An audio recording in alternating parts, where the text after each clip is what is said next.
that's not it either. What the hell?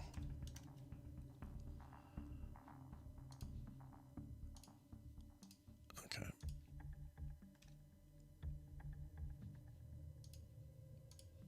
Okay, sent. That should take you to the right place. Whoops.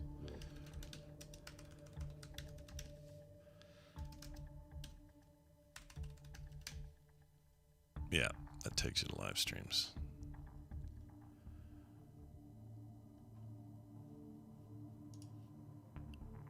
Oh, you're going to want to have that on home. Okay, hold on. Yeah, that's what you get with a test, is you got to go through all the things that are testy. You know, you got to figure shit out. Which is partly why I'm doing it. Let's see here.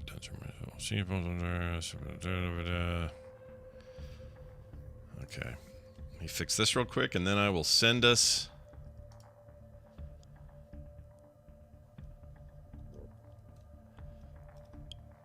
live with Brian. Hold on one moment, please, if you don't mind.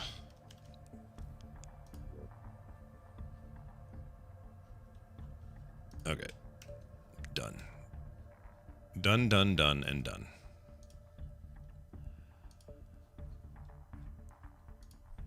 Okay.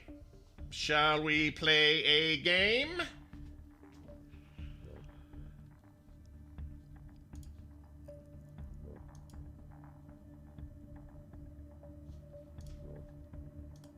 Let's get into the Zoom call.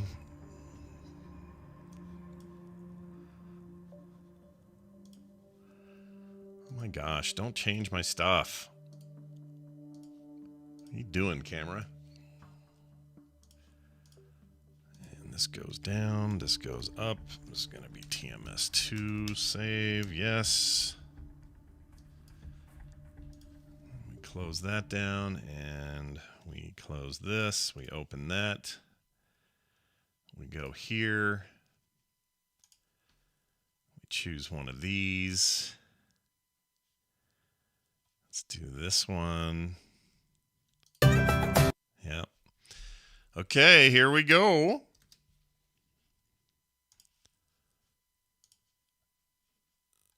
Oh my gosh, I had so many chats this weekend. TMS is way down here. There it is.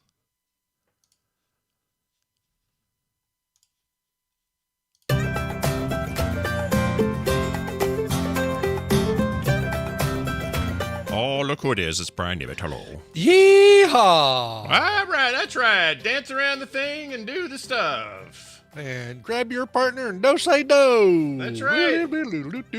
Whee! Hey, I want to wear glasses today. My eyes hurt. Okay. And you reminded me that they hurt. Hold on. Yeah, these little readers. Just some readers. Because I'm going to do some reading. Got a little reading to do. Oh, there we go. Ah, see, I look like Bono now. Look at my Bono. Yeah, just like Bono. Just like Bono. All right. Let's see. So, real quick for you, you got your soup all heated up and good? It's all heated up. It is got a little thing on top of it to stay warm. Same. I brought chopsticks and a spoon to be. Chopsticks? Oh my gosh, I didn't even think of that. Yeah. Well, I guess I'm forking it today. I'm gonna have to fork it. Yeah, I guess the spoon is unnecessary because it looks like it has absorbed all the moisture. Yeah, mine didn't retain much water at all. In fact, mine kind of exploded. I had a bit of a microwave problem. I watched mine nearly breach the top of the container, but like just this weird brown. Yeah, you got it in time then, because mine went all over the place. Really? Oh no, I never stopped it. It just never escaped the top. So maybe you put a little too much water in it. I think that's what I did. And gotcha. I feel stupid for it because I kind of knew as I was doing it, I'm like, that's a little above the line, but that's never been a problem before. You know, and then I put it in 3 minutes. I didn't even do the full 4 minutes yet. I put it in for 3, and then I was going to stir it and put it in for another minute. And when I opened it, it was just like everywhere. Yeah, it was 3 minutes was the point at which it was looking like it was going to escape. It was like, oh my gosh. And then I just watched it, and it mellowed out and started absorbing into the noodles. Yeah. Like, wow, they really, like, that fill line is not a conservative estimate. It is like no, you crossed this line. This you're going to end up with a a microwave plate full of maple goo. Yeah, they were serious. They were serious about it when they locked that in. No doubt. They were serious. Yep. Real quick here, I've got. Okay, Yes. so we have that. What else was I going to tell you? We have Dunaway.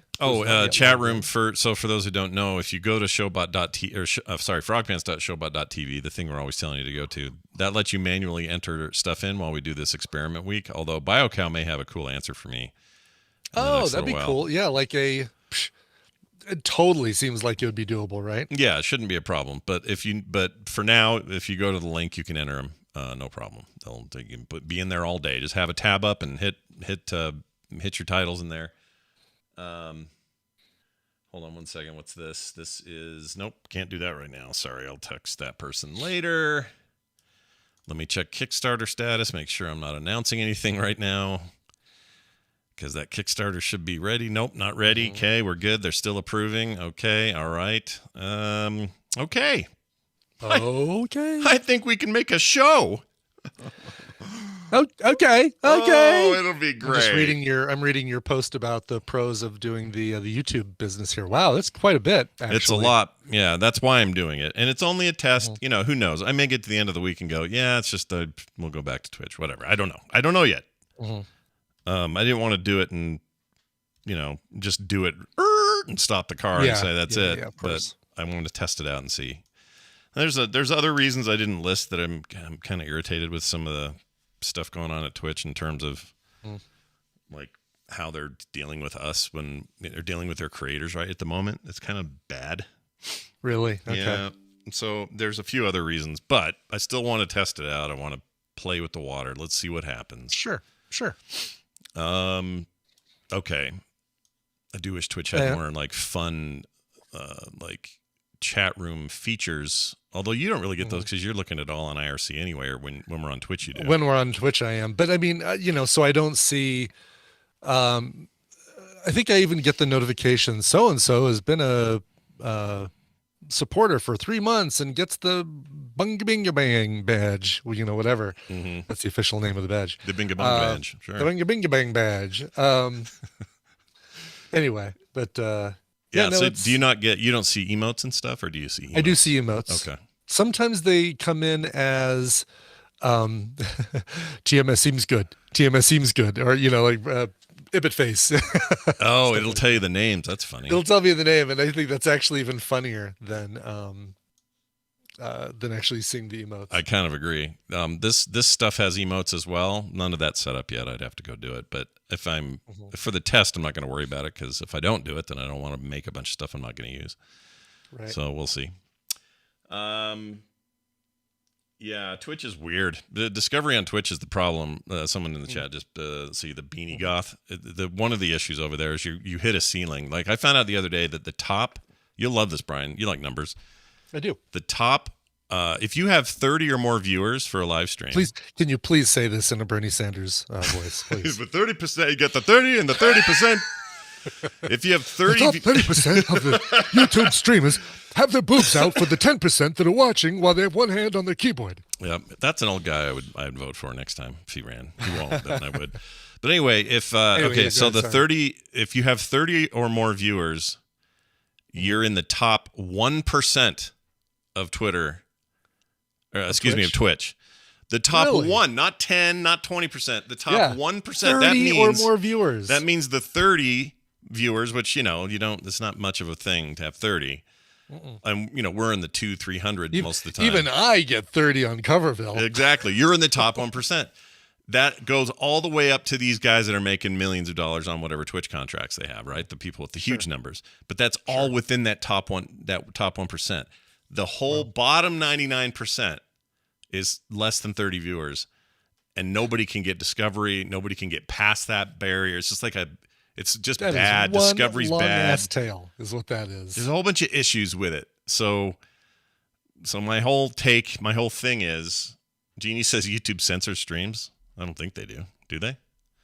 They don't. I mean, I put every show you and I do, or any show I do on Frog Pants, it goes up on YouTube after. They don't cut that stuff out. Anyway, we'll see. It's a week. We're going to test it. But the music will still only be in the downloaded MP3 version. It's because only in the YouTube podcast, exactly. Yeah, YouTube is even harder, heavier-handed than Twitch is about music. Yeah, doing live stuff is a problem with that. So, and then archive, obviously. So, yeah, we basically what people used to get on you or are used to getting on YouTube from us, they'll still get. Yeah. But this streamed version will happen live. Then there'll be an archive version that'll cut out the top and the bottom, so that it's one tight show, and those extras stay with live streamers and patrons, and then that gets shoved over into the playlist, and bam, we're done. I don't have to go download it, move it to another service. It's just all right there. These are some of the benefits. Now, I'm not saying by the end of the week I don't go, oh well, shit, it didn't, it's or that it'll be a perfect transition. I don't know yet. That's why we're trying. So thank you all for your patience. I know the world hates change, but sometimes you got to tweak. All right, man, let's go. Let's do this. Okay. Final week before Vegas, man. This is a big day. Big day. Oh my God. I know, it's weird. All right, here we go. It begins. Do I have all this stuff running right? Yeah. In 3, 2, 1. Then bop bop, boom boom, bop bop bop bop bop, boom boom boom, bop bop, boom boom, back and forth. It was crazy. Bring me Snow White and Jasmine limited edition dolls.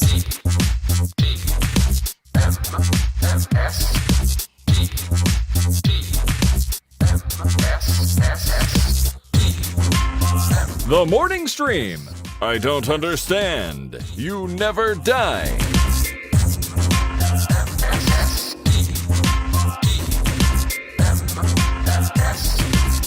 Hello, everybody, and welcome back to TMS. It is the morning stream for, what is today? April 17th, 2023, Brian. Holy crap! I didn't want to help you on that one. I had the answer in front of me, but it's better to let you work it out on your own sometimes. I'm a little distracted today. I got to try to get my focus in. We talked about pre-show a little bit, but we're streaming to YouTube today, and there's just some changes. You got to get used to what to do and how to do it, and we got people here. The one thing I do want to change, and I totally forgot to do it, but tomorrow, chat room, I'll put you on the lower latency. Right now, you're on normal, and YouTube normal latency is kind of long. It's like 30 seconds. It's really long, yeah. It helps with making sure there's no buffers and junk like that. So I understand why it's a value for most streams like this, especially big ones. But I'll get it back down to low. You just can't change it mid-show, so I'll have to do it later.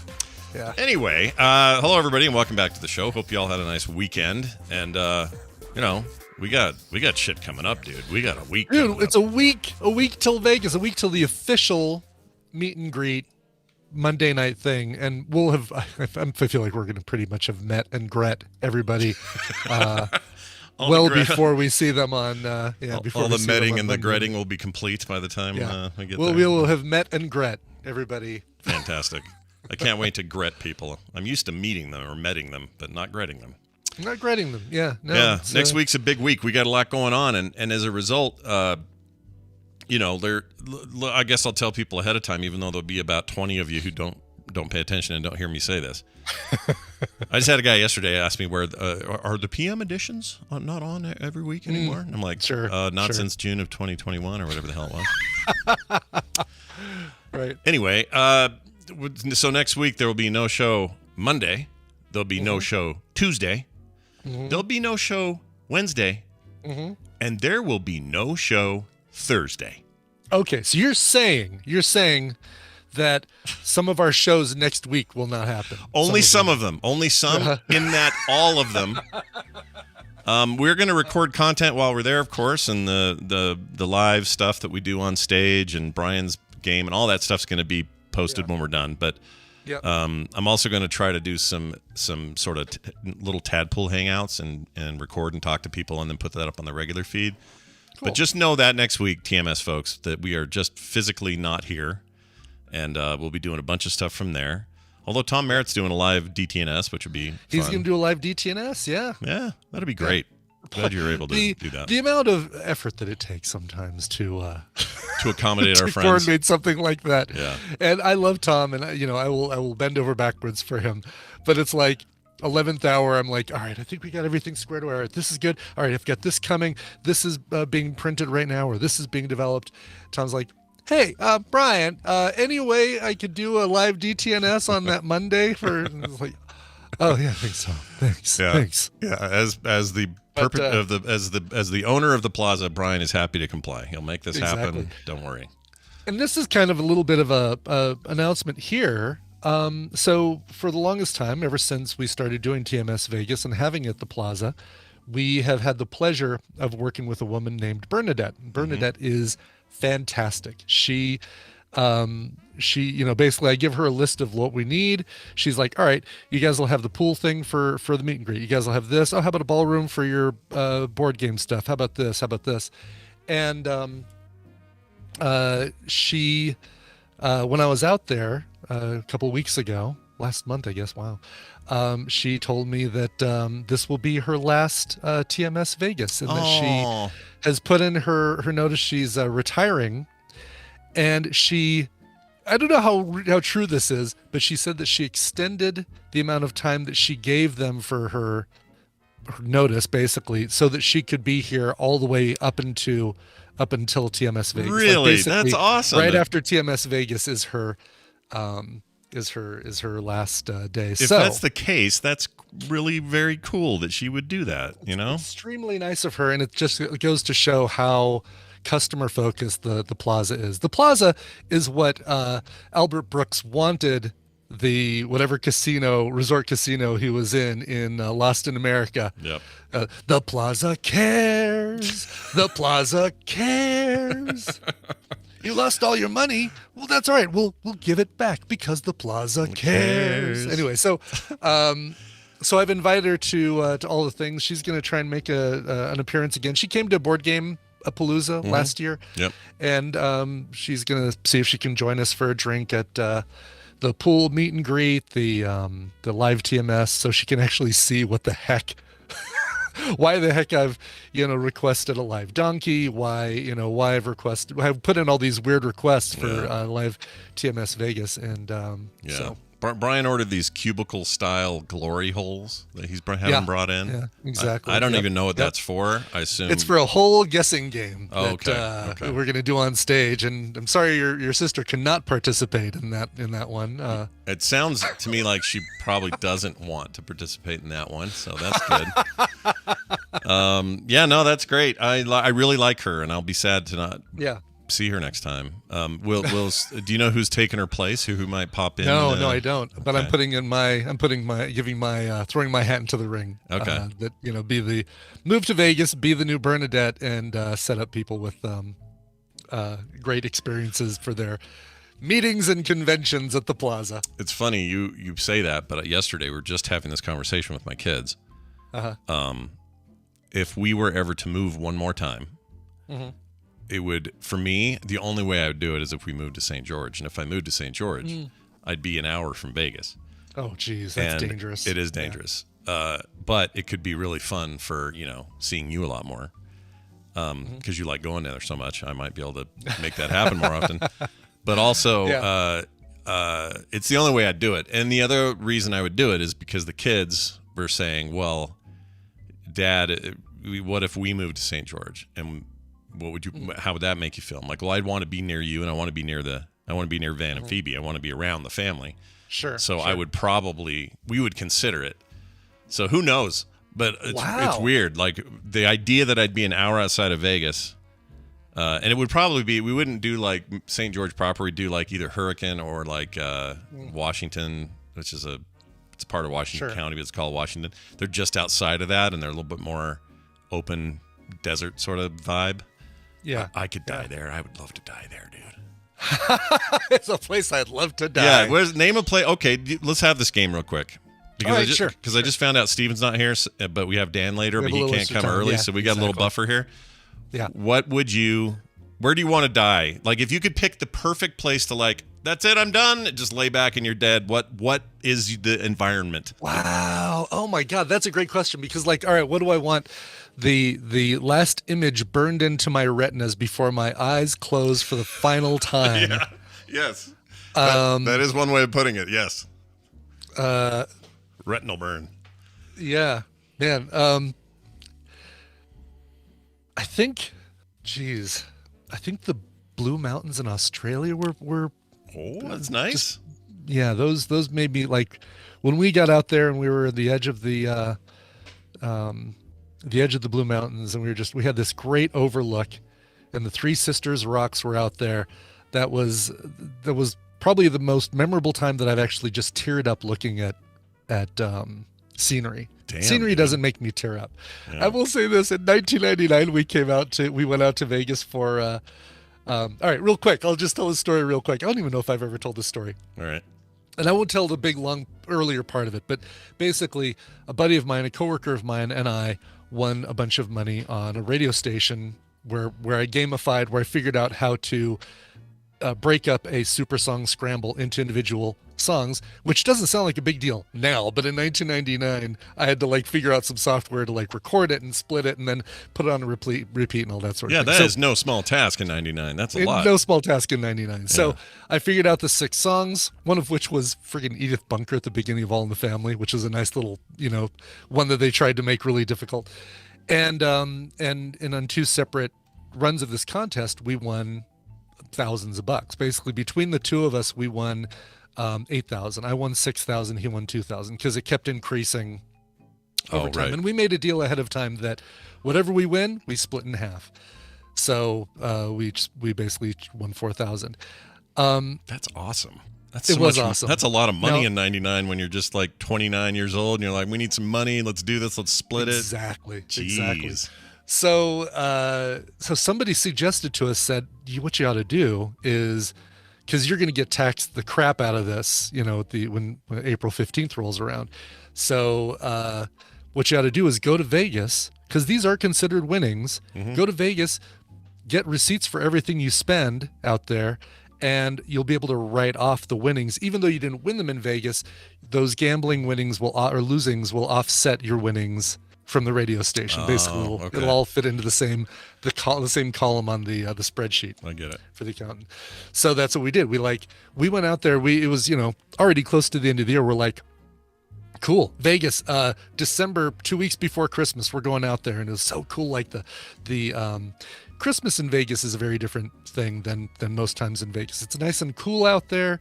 You're actually wearing a light jacket and stuff going outside. They have an ice skating rink at the top of the Cosmopolitan that's really cool. They didn't have it then. They didn't even have the Cosmopolitan back in 1999. Sure. And but there's kind of because of the dryness, but all the water features in the air, there's a mist around every single hotel casino that has a lake or a thing. And we went, and this was the first time we'd ever seen them. We went up to the Bellagio fountains, and I think we watched those things for 2 hours straight, like every 30 minutes or every 15 minutes or whatever it was on the weekend. Wow. We just sat there and watched, and it was like every song, they had the built-in fog machines, but then they also had this extra little mist that was in the air from the fountains going on, and I swear to God, I teared up. So, Oh, wow. if you can't make me die in front of the Blue Mountains of Australia, prop me up in the on a raft in the Bellagio fountain pool, and let me just float by and die right there. I do like that there, too. It's great. It's for a free. I mean, it is absolutely the best free thing you can see on the Strip. I agree. Yeah. By a mile. Yeah. And, do it at night, though, not just for because it is a spectacle at night, but also because it's Yeah. not as hot if you're there in the summer and you're not dying. Yeah. If you're standing out there Exactly. waiting. And for those of you who will be in Vegas on Sunday for the TMS Vegas thing, at 8:00 we're meeting and doing the high roller, the big Ferris wheel. Some people in a drinky car, some people in a non-drinky car, some people staying away from that whole business and staying safe on the ground. I think Scott Johnson, Tina Ibbett hanging out down Tina's there. not going up? I didn't know that. Tina does it. Tina is for different reasons, because her brother completely scarred her on Ferris wheels. Oh, She great. will not go on anything like that, even a fully enclosed Ferris wheel like this. Dude, brothers are dicks sometimes. Brothers are dicks. Yeah, exactly. Yeah, they chase their sisters around with cold soldering irons, trying to make them think they're hot, or they F up the Ferris wheels for their whole life. What the frick? What are we doing? They really are absolute worst. Just the absolute worst. So Jerks. anyway, after the high roller, we're going to walk over to the Cosmopolitan for verbenas and possibly secret pizza. Along the way is the Bellagio. We're going to watch the Bellagio fountains. For those people who've never seen it, it's going to be absolutely amazing. I want to watch. I want to watch more of the people who are seeing it for the first time than watch the fountains themselves. Brian might tear up. You never know. I will. It's going to be like that. I talked about this a little bit on a thing I recorded, but I love that ending scene of Ocean's 11 where you get all of the actors walking up and watching the Bellagio fountains, wordlessly watching the Bellagio fountains. Oh, that is a great scene. Away. That's a very good scene. It all is. right. Well, we're going to all Brad Pitt that business and next week, everybody. Look forward to it. So where would you like to die, Scott? Out in the desert somewhere. I want to be like on a big, flat, wide open space with like the sun setting and just a glorious, beautiful 75-degree weather. Just lay back and like, go. That's what I want. Mm-hmm. Mm-hmm. Something about a big, majestic desert. It's my jam. Totally my jam. Yeah. I don't need to be in Mad Max clothes or any of that shit. That's not what I mean. But just like a nice deserty vibe.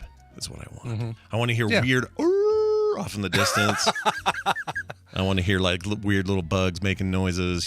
Just that wide open. You're starting to see the stars, but it's not quite dark yet. So you just sort of make them out. Oh man. Mm-hmm. Nothing like that in the whole world. That's it. Nothing like it. Nothing like it. All right, we're going to do something weird here. We're going to eat something. We haven't done this in a bit. I even have a clip for it. Let's see. What's a foodie? We'll do that guy today. Wow, haven't heard that guy in a while. Yeah, it's been a bit. We have with us here the cup noodles breakfast maple syrup pancake sausage and egg ramen thing. Basically, we talked about this in a news story on the show, and of course, I immediately during the discussion of said thing had to go to Walmart and see if these were purchasable. I found some locally for me. Kevin Chu in our community found some as well. Yeah, so big thanks to Kevin, by the way. He found them. I couldn't find them at my local stuff. They were all sold out, or didn't have them at all.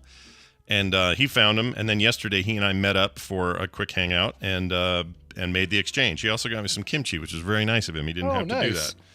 He said you also really hounded him for information about Taskville. I was kind of, let's say, I don't know about hounding, but I definitely lightly went, trying to get him to kind of cough something up. He wouldn't budge.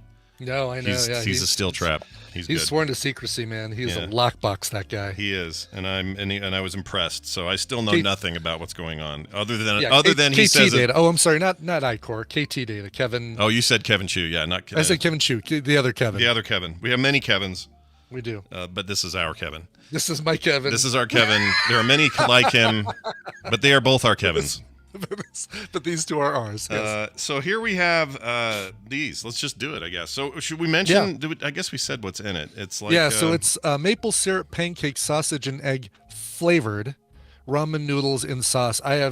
There's no sauce. I mean, it has all been absorbed into the noodles. Yeah, but the noodles look really good. I mean, they actually look. They look firm, don't they? Like your typical, like good typical egg noodles. Ramen egg noodles. Kevin said yesterday while we were there that he thinks, or he was told that if you used Tabasco or some kind of like Cholula or something, that it's very, very good on this. The sweet and that really. But I didn't bring any down. I didn't think about doing it. But yeah, that's great. Consider it for the future. All right, here we go. We're doing it. We're trying it. It might be garbage.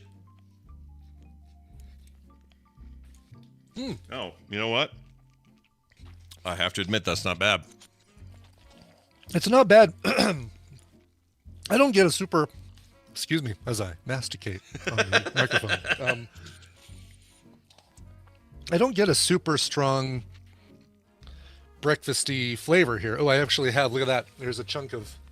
Oh yeah, there's bits egg and a chunk of sausage. Yeah, there's like a weird little fake sausage in there. Yeah, they're all at the bottom, so you got to move them up. But a very, very faint maple flavor. Yeah, it's not overwhelmingly maple, which is good. I don't want overwhelmingly maple.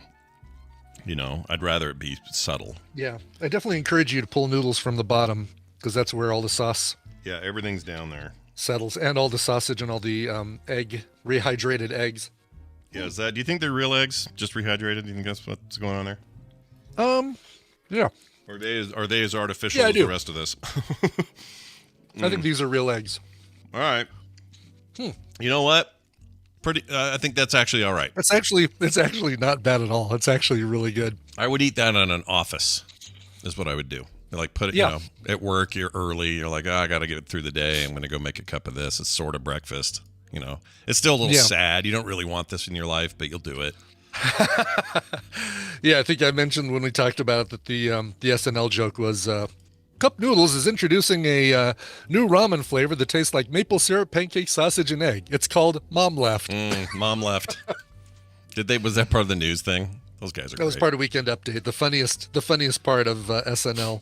Often is. Almost every generation of SNL feels like that's always your best comedy is during Really the news is. stuff. And boy, was this last weekend a stinker. Ana de Armas, as wonderful as she is in everything else she does, not great in SNL. Well, or maybe it just was poorly written around her. I think it's probably Probably that. Yeah. yeah, probably a lot of that. But Oh, she'll always be the 4-story tall pink projection lady in that movie for me. yeah. All right, I'm not gonna. As much as I want to eat more of that, I'm not gonna. I know. I resist. kind of want to hork it down, but I won't. Yeah. I won't do it. While Dan's talking, I'm gonna just shove. Yeah, just sneak a little, little sneakage. Look what I got on top of What's gonna happen mine. is this is gonna cool off, and it's gonna become a congealed slab of noodle. Yeah, it's a hair gel by then. That's what it'll be. And you have no need for hair gel. So what would you even do? No, with it? what's that? What is this hair gel you speak of? Exactly. What? Is that a? This is how I'm keeping it warm. I got a Darth Oh, Vader look at head. that. Yeah. I don't know what that Was he's that a got- Funko Pop cup topper or something? I don't know what this is. It's not Funko Pop. It's not branded that. So I don't know Okay. what it is. Rovio, or maybe that is them. Is Rovio the Rovio isn't Rovio the app company? They make apps? Or Maybe. no? Well, there's Hasbro at the bottom here, made in China. I don't actually know. I just love this, and it's squishy. It's squeezy. See, squeezy. So it's one of those office squeeze toys. squeezy. It's Yeah, squeezy. interesting. All And right. that's going to keep my noodles somewhat warm. Well done, Vader. You Nice. Yeah. Rovio is Angry Birds. Oh yeah, Angry Birds. Yeah. Angry Birds, the Angry Birds people. Yeah, they got a lot of that Angry Birds money. Those people. Yeah. All right. Speaking of angry things, Stand back and check your personal belongings. It's time for the morning forum. all right, time for the morning forum. We're going to give away last week's winner. We did. Let's see, what was our category last week? Let me pull it up here. Was it our fast food one? No. Yes, it was. Our best fast food was the one. And man, Brian, you're going to be shocked by these results. All right, I'm going to share them Okay. with All right. you. What was so it was best fast food? Okay. All right. We had a whole list. People out of their own, of course. Freddy's, because I left that off for no good reason. Sure. That sort of thing. But our clear runaway winner with 15.5% of the vote. That's not runaway, but 15.5% of the vote. The leading percentage. Taco Bell. Taco Bell. Oh, really? Okay. Yeah. You know what? I would if I did not have Freddy's to write in. If there was no write-in answer, Taco Bell would have been my choice in that Yep. list. So. I agree with you on that. Taco Bell's on there, number one. Number two, Chick-fil-A at 13.3%. And then number three in the top three, we have In-N-Out at 8%, followed very closely by Wendy's, just below that. So Okay. Wendy's did all right. McDonald's only 4.2% overall, and Arby's 5.7%. I'm trying to see where Freddy's went. Freddy's got written in, and Freddy's got 1.5%. That's not high Okay. enough. It's also not. It's they're not everywhere yet. Yeah, that's true. This feels a little regional still for them. Anyway, a whole bunch of you participated, and that means we have a winner this week who will be sent a Frog Pants Fun Pack, and that person is N. Boozenbark. N. Boozenbark. Nice. And Boozenbark. It's a cool name. I'm going to send you an email if I don't hear from you first. Sometimes these guys are so quick they send me an email before I even get a chance. But if not, I will send you an email and get your package on its way to you. So congratulations. This week's morning forum, if I can get it to run. Why aren't links working for me today? Okay, there we go. That's weird. Go to the morning forum, frogpants.com/the morning forum. All right. So the word does in there. The morning forum. This is best movie villains of all time. And I'll bring this. Harvey Weinstein. Yeah, that feels appropriate, right? He's got a real life vibe to A him. real live movie villain. Yeah. Here it is, chat. So this is best movie villains of all time. We got things like Magneto, Kylo Ren, Darth Vader, the Joker, any version of the Joker. Warden Norton from Shawshank. Look at me thinking there about the Oh, thing. gotcha. Okay. Hannibal Lecter, Sauron, Bane, and so on. It goes on and on and on. We got the Xenomorph in there, Lord Voldemort, Jack Torrance. How is Vincent Vega a movie villain. Come on now. He's. Oh yeah, why is he on? Oh, I used that as a suggested list, but maybe that's not a good one. Well, don't vote for him then. Don't vote for Anton Vincent Chigurh's in here though. He's a good one. Yeah, he belongs in there. Yeah, Biff Tannen. Oh man, a huge list. Write in your own. If you don't like my suggestions, there's another, and you just got to enter your address, your phone, or your email address. Make your vote known, and you could win a fun pack. Not next week, but the week after, because we can't do it while we're in Vegas. But we will give them away our first Monday after returning home from beautiful. So really, you have Las 2 Vegas. weeks to submit your best movie villain. That is correct. You have more time than ever. So head on over to frogpants.com/themorningform, and you could be our next big winner. Congratulations. Stoic Squirrel says, I'm going to write in Taco Bell. That's good. That's actually... that's what we encourage. Yeah. We encourage the trolling of the list. Kind of like we did. Me and Tanner were up yesterday kind of late making a bot making a bot work for giveaways in the Discord. And it uses an emote of a little green checkbox for you to enter. I saw that in the thing, yeah. So think about our community a little bit. They're a bunch of trolls sometimes. What? Harmless trolls. They're not really hurting anybody, but they're trolls nonetheless. I see the feud answers every week. I know what we're dealing with. You know what you're dealing with. So what happened is everybody realized, that's an avatar, or that's an emote I can just pull up and put in any of this to confuse people to wonder what emote or which one of the freaking green boxes to check. And they just loaded the thing up with these green boxes. It was kind of hilarious. Anyway. You guys are chuckleheads. Awesome. Let's move on to... Oh, we got to get Dunaway up in it. Let's get that going. Yeah. Holy shit. Full day today, guys. It is full day. I mean, no Steven, obviously, but still, full day. Full day. Oh, yeah. Steven's a late-breaking dropout. His son cracked his tooth. Yeah. Has to rush to the hospice. Not the hospice, the He was hospital. testing to see if a gold coin was real and broke his tooth. It was, oh, my Lord. That's crazy. That's almost as bad as licking the cocaine that you found in the airplane bathroom or whatever they did in that thing. That's right, exactly. All right, we're going to bring Dunaway in. We're ringing him. It's him. Here it is.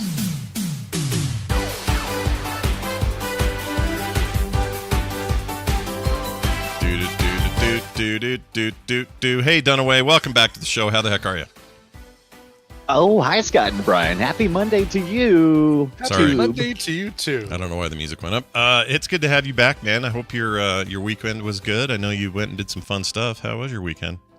I did. I went to South Carolina Comic-Con over the weekend, and it was a lot bigger than I thought it would be. We spent the entire day, 6 hours of walking around in the convention center, going through comic book boxes and looking at crap, and oh, man.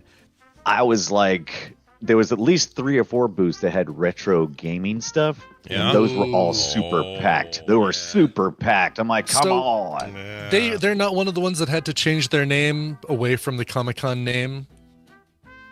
Oh, right. I don't believe so. They just said South Carolina Comic-Con. I don't think maybe it's spelt different. I don't think it's related to anything with the Salt Lake changed, the Denver changed, right? Didn't they? I can't remember. Yeah, Denver is now Fan Expo, yeah. That's right. We did the same thing. That's so they'll funny. probably have to change it soon. Because we all changed. The popularity has increased. Everybody changed it to Fan Expo, though. It's like, now we have the same problem again. Okay. I know. Great. Denver Fan Expo and Salt Lake City Fan Expo. I guess so, yeah. But, well, that's good. Do you see any famous people? You see Tasha Yar was there. Oh, that's cool. Did she look at you directly the whole time or hide her face from the camera the whole time you were there? Did she cover herself up and then use little action figures of herself to greet people? Yeah. Did that happen at all? No? Okay. I don't know. The convention center was really, they're going to have to expand next year because it was really too small in there. And I really couldn't see over all the really tall people, a lot of cosplay stuff going on. I couldn't even see back there. Those lines were long. And I'm like, I'm not here to see famous people. I'm here to look for crap. So I don't know. I didn't see what she was doing. Did the ghost of Richard Hatch haunt your Comic-Con? Did he come around? No? Oh, too soon? No, but I kept sipping in like this black gooey stuff. And I'm like, what is this? It's the ectoplasm from Look Richard out, Hatch. Tasha. Yeah, that's the one. Right. Yeah, and that is a really deep cut for people. We'll maybe way. make a note to talk about that on a future TMS to talk about why we would say Tasha Yar would only show action figures of herself. Yeah. But I get, so for the Fan Expo, I'm on the list, so I get these notifications of who's coming. And probably the weirdest one, but one I'm awfully curious about, is Christy Brinkley and Chevy Chase coming to the Denver Fan Expo. Really? For autographs. Oh, Weird. man. I would look forward to him being a jerk to me. Could you be a jerk to me? Come on. I know, yeah. Come on, exactly. Chevy Chase. I bet, for $40, I bet you can have a picture of him looking disdainfully at you. Totally worth it. Yeah. Totally worth it, actually, yeah.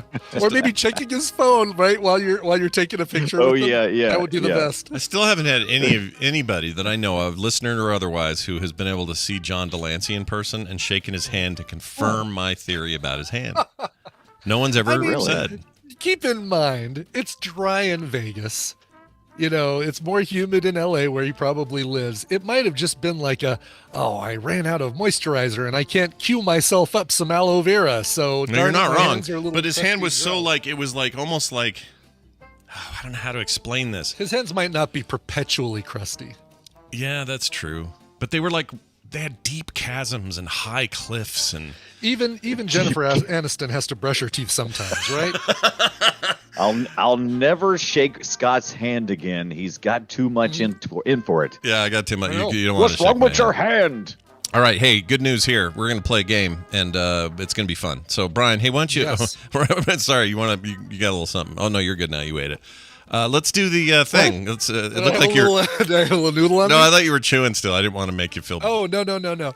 What? Eating during the show? Who on earth would do something who would like do that? Especially the person who hates it when other people do it. Hey, let's talk about the morning asses. It's a trivia game where I'm actually going to be giving you two the answers. I'm going to give Scott and Brian a category and 6 possible answers. 3 of those answers are correct. 3 are incorrect. Depending on how confident you feel with the category, you can provide 1, 2, or 3 guesses, but if any of those guesses are wrong, you get 0 points for that round. Get 1 right, you get a point.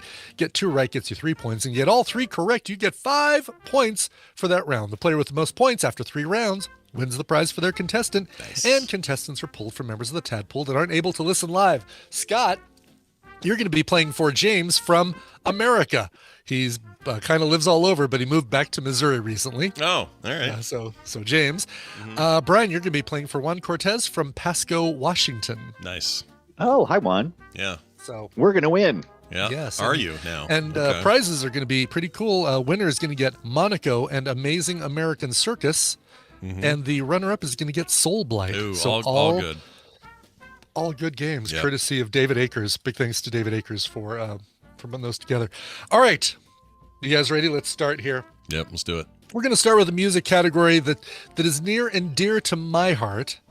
I want you to tell me which of these 6 names are David Bowie stage personas. Oh, my Lord. So which of these are actual David Bowie stage personas? Okay. Harlequino, Man or Astroman, The Vampire King, Halloween Jack, Aladdin Sane, and The Thin White Duke.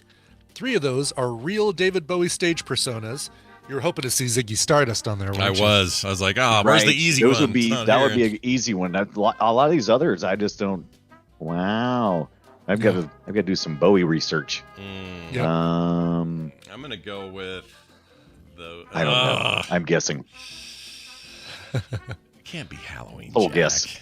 All right, I'm going with that. I don't Okay. know. Total guess. All right. Yeah. We've got 2 locked in folks here. And both of you did settle on the Thin White Duke, which is absolutely one of his stage right. personas. The Vampire King and Man or Astro Man, neither of which Damn it! Oh man. are personas. He actually had an album called Aladdin Sane, and so Aladdin Sane Jack, and really? Halloween Jack, which I felt like that was bait. yeah, well, it was right answer bait. It was the real. problem there. Right. Man or Astro Man is a surf rock band. I don't know Vampire King or Harlequino, but I would have actually believed that Harlequino or Kino was a David Bowie persona. Oh yeah, that wouldn't have surprised me. I did. I Yeah. selected What a weird- Halloween Jack for a hot second. I'm sad I took it off. Aw. I wish I'd have kept it. All right all right. answers. Look at that. All right side answers. All right side. I know Wicked. sometimes it just works out that way. You never know. Never know. Never do. All right, let's get to your next question here. This is short and sweet. Kings of England. Which of these 6 names are Kings of England? Thomas, Harold, Jasper, William, Andrew, Stephen. Oh, my 3 Lord. of those are actual. But like kings these of are England. tricks. The other three are kings of Leon. No, I don't know what the other three are. But Nah. King Jasper? No way. Oh my gosh, I don't know these. So it's got to be Jasper, right? Oh Jesus, I'm locking in because those sound right, and I'm sure. Oh, Brian, those are fictional, or he was only a prince, or he was the king of. these are kings from Look. Legends of Zelda. Right. All right, you guys are both locked in. King William. Yeah, absolutely. There was a King William. King Harold. There absolutely was a King Harold.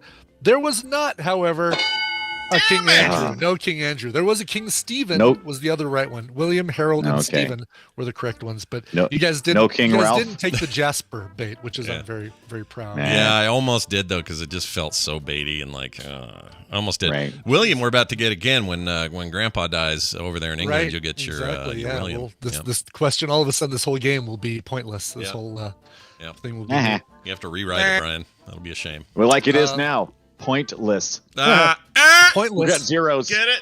Well, yeah. So now you guys really have to put the pedal to the metal here. Now now you're not committed to saying, "Oh, I have to do 3 to be able to be competitive." Even 1 point could win you the game if the other person does. is correct. 1 point. All right. Things that happen every October. So which of these 6 things, which of these are things that happen every October? The World This Series feels like begins. This feels Yeah. like you're going. This feels like you're going. Those first 2 were too hard. Let's ask them stupid questions. What happens in October? Well, we'll And I'm see. gonna We'll miss see them how anyway. well. We'll see how well you I'm do gonna with miss them these anyway. stupid Yeah. things right here. All right. Right. Things that happen every October. The World Series begins. The UN General Assembly convenes. LGBT History Month. Canadian Thanksgiving. Daylight Saving Time ends.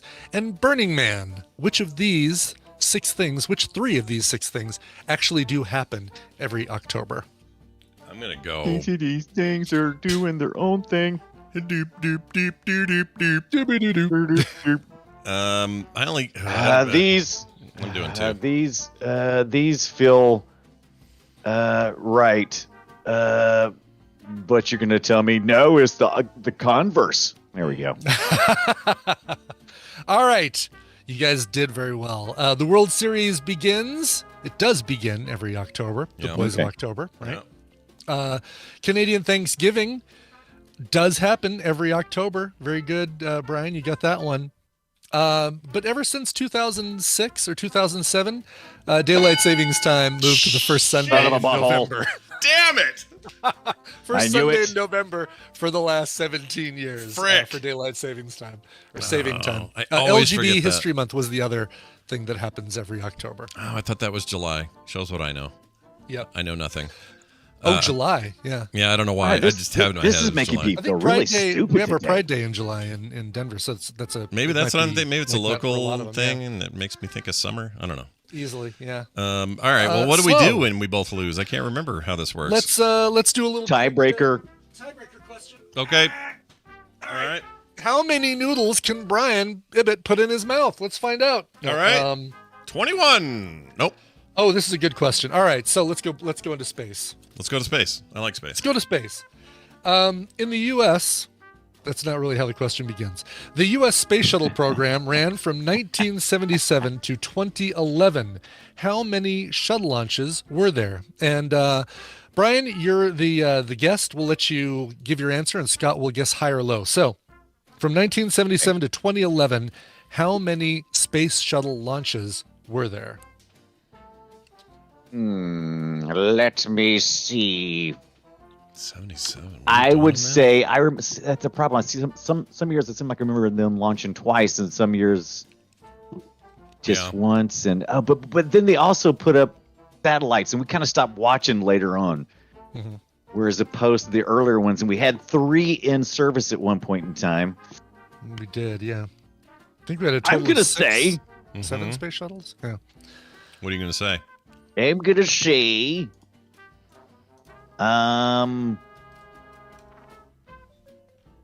49. 49. 49. Okay. 49 is incorrect. Scott, is the actual 49, answer higher dude. or lower than 49? Lower. All right. The actual answer is Lower. 135. Yeah, that's a lot. We had a lot of space shuttle. Oh my I gosh. think it would be way more than I thought. Yeah. Right. I I thought didn't it was think it would less. be that high. I was thinking maybe 80 would have been my guess. So Yeah. I think Right. you were pretty close. But actual space shuttle launches 135. So Brian, you win the game, and that means that Juan Cortez from Pasco, Washington, is going to win Monaco, an amazing American circus. But James from America is going to, sadly, not going to win Amazing American Circus. He's going to win Soul Blight, a very good game in its own right. Going out to him. No, you rhymed it. Good Congratulations. job. Yeah, I did. good job. I You did. did right. Congratulations. You did it. You're His own a right. winner. You're a poet, and you didn't even know it. Well done. My legs know it. They're Longfellows. I see what you did there. That's great. Well done, guys. And once again, Dunaway and I proving that we're kind of dumb and don't know things. So that's That's a good why we time. call it the You know, half-asses every and not round, challenge you, of the you guys did smarties. get some right answers. So. Yeah, that's true. Here's the good news, or the news of this week. We're doing Play Retro a day early because Dunaway's got some stuff on Yes. Wednesday. And so that's tomorrow, 3:30 Mountain Time, our old time of Tuesday, but normally it's Wednesdays. So tune in then. Join No us. confusion there. Yep. Dunaway, tell us what we're covering because I'm very excited about it. Absolutely. We're covering Populous, and I actually got in an Amiga A500 Mini just for the purpose of playing it there because that's where Populous started. It went on to be on the PC, DOS, and the Super NES and the Genesis and other devices. But it was the first real God game where you're making influences over players that you don't control directly. You just influence them. You cause natural disasters, but also like help them out with trees and stuff like that, right? Yeah, That's the it's deal? really- Right, you raise lower land, and if the people are excited enough, they send good vibes your way, and you can use those good vibes to create an earthquake to the opposing gods' populace, and eventually you can rally everybody, and you can have Armageddon. And are the Armageddon it? They are. They'll destroy each other until everybody's dead. Yep. Or The until you whole win. the whole God game genre really invented by this game, and they really perfected it in my opinion with Black and White, which we'll talk about as well as a kind of an add-on Was that there. the same guy who went on to do the sim games? Like Peter Molyneux. No, Peter Yeah, Molyneux, different dude, but he went on to do the what it was 'cause I had called? Sim Ant and I had Sim Earth and Fable. No, you know who you're thinking of. It's I I can't think of his name. Yeah. The Sims guy is a whole different guy, but you know, all kind of cut Yeah, that from was that era. They're all Maxis kind of and from all that stuff. They took influence from this game. So yeah, Sim Earth especially. Yeah, it's good stuff all around. Well, there you have it, Brian. I look forward to it, and having you here is always just such a treat. It's like having a fresh rain on a sunny hot day. Ooh, gross. Yeah. rain on your wedding. Don't forget, day. Yeah. Don't forget, Wednesday will also impact TMS. I will be out of town during that time, so we'll have to figure something out. We'll have an alternative. We'll have an alternative. Yeah. Don't worry, we'll figure it out. But we'll miss you which terribly. means I won't see you guys for like 3 weeks. Oh my We'll gosh, be like- no kidding. Well, Yeah. like a week and Killing a half. It won't be that long. It won't be 3 weeks. It'll be like a week and a half. We'll be back here, like, you know. Are you 2 saying weeks I'm from today, dramatic? I'm saying 2 you're weeks from dramatic. Today we'll be doing this again. I'm saying your middle name is hyperbolic. You are Brian Hyperbolic Dunaway. That's your middle name. H. All right. Wear it well. We'll H. see you later. Bye. All right. Well done. Plus we'll have Film Sack on the 29th. So come on now, Brian. Yeah, Settle he's down. full of crap. That Simmer guy. down. Oh, So- Will Wright. That's who. Right. That's the Sims guy. Yeah. Oh, Will Wright. Yeah. And he did Yeah. what was the one that you could make a bunch of penises if you wanted? What was that called? What was the name of that? I don't know. I got a 30-second delay on the chat today, so they're not going to tell me real quick. It's I can't think of it. It's the one where you made a bunch of shapes and a bunch of people went weird with it and made a bunch of phallic symbols, and it was popular for that. And I can't remember the name of it, but that was Will Wright's hot thing, and someone in the chat will tell us in about 10 seconds.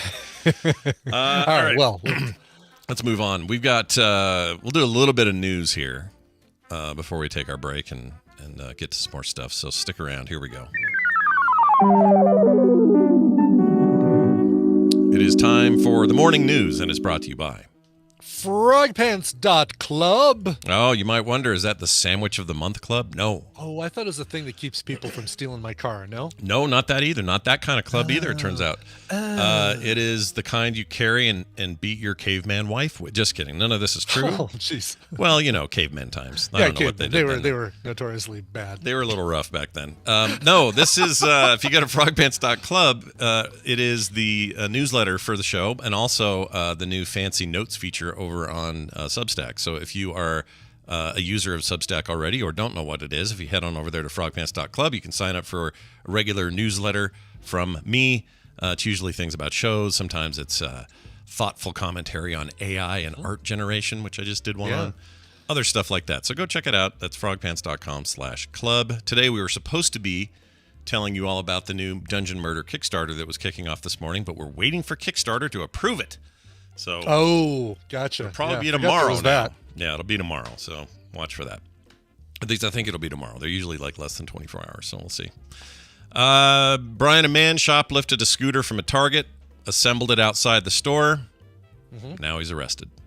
Oh, yeah, he's busted. He got scooters. Was it a pedal or was it electric? Like, how quickly was he able to get away? It was like the Razor's non-electric. Like, I guess still the fact that he assembled it outside is not, that's not like a instantaneous thing. That's you've got to take it apart, pull out those instructions, have a friend help you. Yeah, I've seen the IKEA notes. Yeah, you know what's up. We just found 2 Razor scooters for $9 total somewhere on some crazy deal, and we're just gonna give him to Van, so he has one here and one at his house. Oh, that's cool. Yeah, $9. I see those kids on the bike path all the time with them, and they love them. Yeah, they're making a comeback. Yeah, scooters are back, baby. Yeah, don't skitch on the back of a truck as you go around the clock tower. Yeah, and you'll be fine. Or steal one. Oh, this one's an electric one. It turns out it was an electric one. Now that I see it, yeah, it's an expensive electric one. Yeah, $540. Check this out. 28-year-old transient, I guess. Yeah. I mean, a homeless fella. A person experiencing homelessness. Sure. Yes, that's what that means, right? It's you're in transition between homes and not homes. Exactly. All right, it's a nice way of putting it. Anyway, he did this on Monday. $540 Razor brand electric scooter at a Target store. And let's see, ended up at a Flagler County jail on 2 misdemeanor accounts. Oof. He told the Flagler County Sheriff's Department since he was homeless, he didn't have a way to get around. He needed a ride, so he lifted one. Court indicates the man was driving until 2018. If illegally, it says. He has numerous arrests for driving on a suspended or revoked license. Was also in drug court several years ago, and last year was convicted of third-degree felony of cocaine possession. Anyway, the funny part of it is he bought it at the store, went outside, assembled it in the parking lot. And as much as like a non-electric one takes to assemble, I imagine an electric scooter takes even longer to assemble. Yeah, also, it's not the kind of thing you just hide in your pants, right? It's big. No, but maybe he did it the same way that I stole that NES back in the day where I just... Or no, it was a big Casio keyboard where I just basically went into Montgomery Ward's, grabbed the keyboard, went to the closest unoccupied register desk, took some of that bright orange tape that says, you've paid for it and it's too big to put in a bag, and then walked out of the store. So maybe he did exactly Maybe he did that, yeah. Yeah. Oh, Brian in his reckless younger years, man. That's right. I was horrible. Yeah. That's crazy, though. I mean, here's a question. If you get a DUI and your license is taken away, are you still able to drive electric vehicles like scooters and e-bikes and mopeds and things like that? That's a great question. I imagine probably scooters and e-bikes, but probably not mopeds. Probably not mopeds because they're motorized. Maybe that's the distinguish. Yeah. But also, an electric motor is a motor. I don't know. Yeah, I don't know. Maybe if it's sidewalk legal stuff like scooters and stuff, maybe you're fine. Maybe, as long as that's it. Yeah. If it can't be in the street, you're probably okay. Right. I mean, it seems like you would want to do that.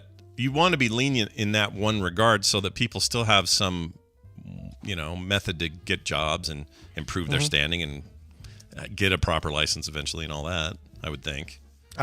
Yeah. But I don't know. We treat people bad, so maybe we're terrible about it. I don't know. And listen, come on. For $130, you can get an electric scooter on Amazon. So jump on that one. Yeah, get on there. Make that happen, will you? Yeah. The Dalai Lama has apologized. We haven't talked about this yet. No, good. I'm so glad we're talking about this. We were going to Thursday. We didn't get to it. But Dalai Lama has apologized after a video circulates online of the Tibetan spiritual leader kissing a young boy and asking him to, quote, suck my tongue, unquote. So there's been a lot since then about this and some cultural stuff that sort of makes sense, but it's still pretty effed.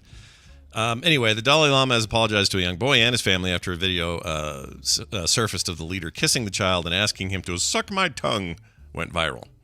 His Holiness wishes to apologize to the boy and his family, says the quote, and as well as many of his friends across the world for the hurt his words may have caused. This is what he tweeted from the official Dalai Lama account. His Holiness often... At Dalai Lama 69. Yeah, DalaiLama69.com. Check it out. His Holiness often teases people he meets in an innocent and playful way, even in public before cameras. He regrets the incident, he says. ABC verified the video and understands it was from a public event in I'm not going to say this right. Dharamshala? Dharamshala. Yeah, just Dharamshala. It's just Dharamshala? Dharamshala. Dharamshala. All right. India. That part I know. I knew that one real good. Very good. Yep. Tip of my tongue right there. Where a number of journalists were present in late February. The Dalai Lama statement said the young boy asked for a hug. The video shows him saying, kiss here, and pointed to his cheek, prompting the boy to hug and kiss him. So there's been a bunch of stuff since about, like, certain traditions, Tibetan traditions, and that it's not, it'd be like you going, oh, what's a good way of doing it? I can't think of a good English or culturally appropriate way of comparing it, but it's like if I said to Carter, she says, Dad, you forgot to pick up all the dog crap or something, I'd say, kiss my butt, and you would know what I meant by that, which would just be go away or whatever. I would think Carter would as well. But maybe in some cultures would hear us say that and go, I'm not trying to justify this, by the way. I still think it's really weird. Okay. But they have gone on record to explain that it's a little like that. Okay. And I still don't quite know how it could be a little like that, but that's what they're saying. So suck my tongue is we're saying that is in India, that is or maybe Tibet. It might be. Yeah, and it might be Tibetan only, and so it's even Tibetan, weirder. I'm sorry, Tibetan. Where he's from, but yeah, it's supposed to be like a thing that you would say. I can't find the right article here, but it's basically a thing. This is how they tried to justify it. I still say it's freaking weird and doesn't make any sense to me. Okay, agreed. So don't send me your emails going, quit trying to protect the Dalai Lama's latest dalliance with a sucking boy tongue. I'm not doing that. I'm just saying that's how they're explaining it. And have we ever felt like the Dalai Lama was involved in any sort of scandal? I mean, it's not like, not the same situation as like a couple of Catholic priests or a few Catholic priests that put that horrible taint all over the, maybe a different word, but put a horrible cloud over the rest of the Catholic priest community. I don't ever remember the Dalai Lama being the subject of scandal. So it should feel for folks like this is out of left field. He's the chosen one. It is the chosen scandal, is what you would say about this guy. Yes, the chosen scandal is what I'm saying. Sure. Here's what I probably think. I probably think it's like everything. It's a little complicated, and this thing makes for really good headlines, so it's easy to freak people out or whatever. I don't think it necessarily means everything it sounds like it means, but I really don't know. Like, who knows? He's not known for big controversies, but. Like someone in the chat says, it's like sports, people slapping each other on the butt. Totally normal in some cultures, like our culture. If you're a football player and you're like, good job, we're out of the huddle, smack them on the butt. It's normal. You don't even think about it. But that might be crazy somewhere else. I'm not saying, again, not justifying telling a kid to suck my tongue. I don't know where that comes from. Yeah, well, Mark Saucy Latwook says the correct phrase in Tibetan for this joke is chele sa, which roughly translates to eat my tongue. So it was just translated poorly into English, and I guess eat my tongue or chele sa is I don't know, like take my speech away kind of thing, right? Like it might mean something like that then when you take it literally it sounds like suck my tongue. September says he owns a bunch of slaves. Is that true? Or I think those are just dedicated monks and stuff. I don't think he owns them. I don't think that's how that works. I could be wrong. I don't understand Tibetan monkery, right? I'm not an expert. I don't know what the monks do. Hey, we're the monkeys. Yeah. But I'm curious about it. Anyway, that's a thing that's going on. People are. Oh well, Chile saw. That you know what Chile they saw. say. Yeah, you never know, Brian. Kiss my butt, suck my tongue. Same thing. Here's a story about two men hospitalized after a game of Monopoly ends in a sword fight. Your favorite game. Wouldn't it be great though if they were little sword, pewter swords? Little like the size of the little player pieces that you move. Yeah, and I had to protect myself with a thimble, put it on my pinky, block your hit. Sure. That's not what they did. Monopoly game in Brussels. So not Florida. That's just an important thing to note here. Belgium, man. Belgium. Turned bloody after an irritated man. Wow. Irritated man. What's his power? Well, he's in Brussels, so he's irritated, but he's going to go console himself with a big bowl of fries with mayonnaise, because that's what they do in Belgium. Excelsior. There you go. Nailed it. We haven't done one of those in a bit. Let's see. Where was I here? So this irritated man approached the players with a Japanese samurai sword. Police say the fight erupted around 5 a.m. 5 a.m.? You're playing too late. What are you doing? That's the game probably started like 2 days earlier too.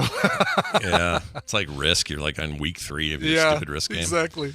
On April 2nd, when a group of 4 people had been playing the popular board game on a sidewalk outside their home, local paper La Libre reported. Mm-hmm. You been there? Exactly. You been to that paper? You ever done I've never been to a paper outside the U.S.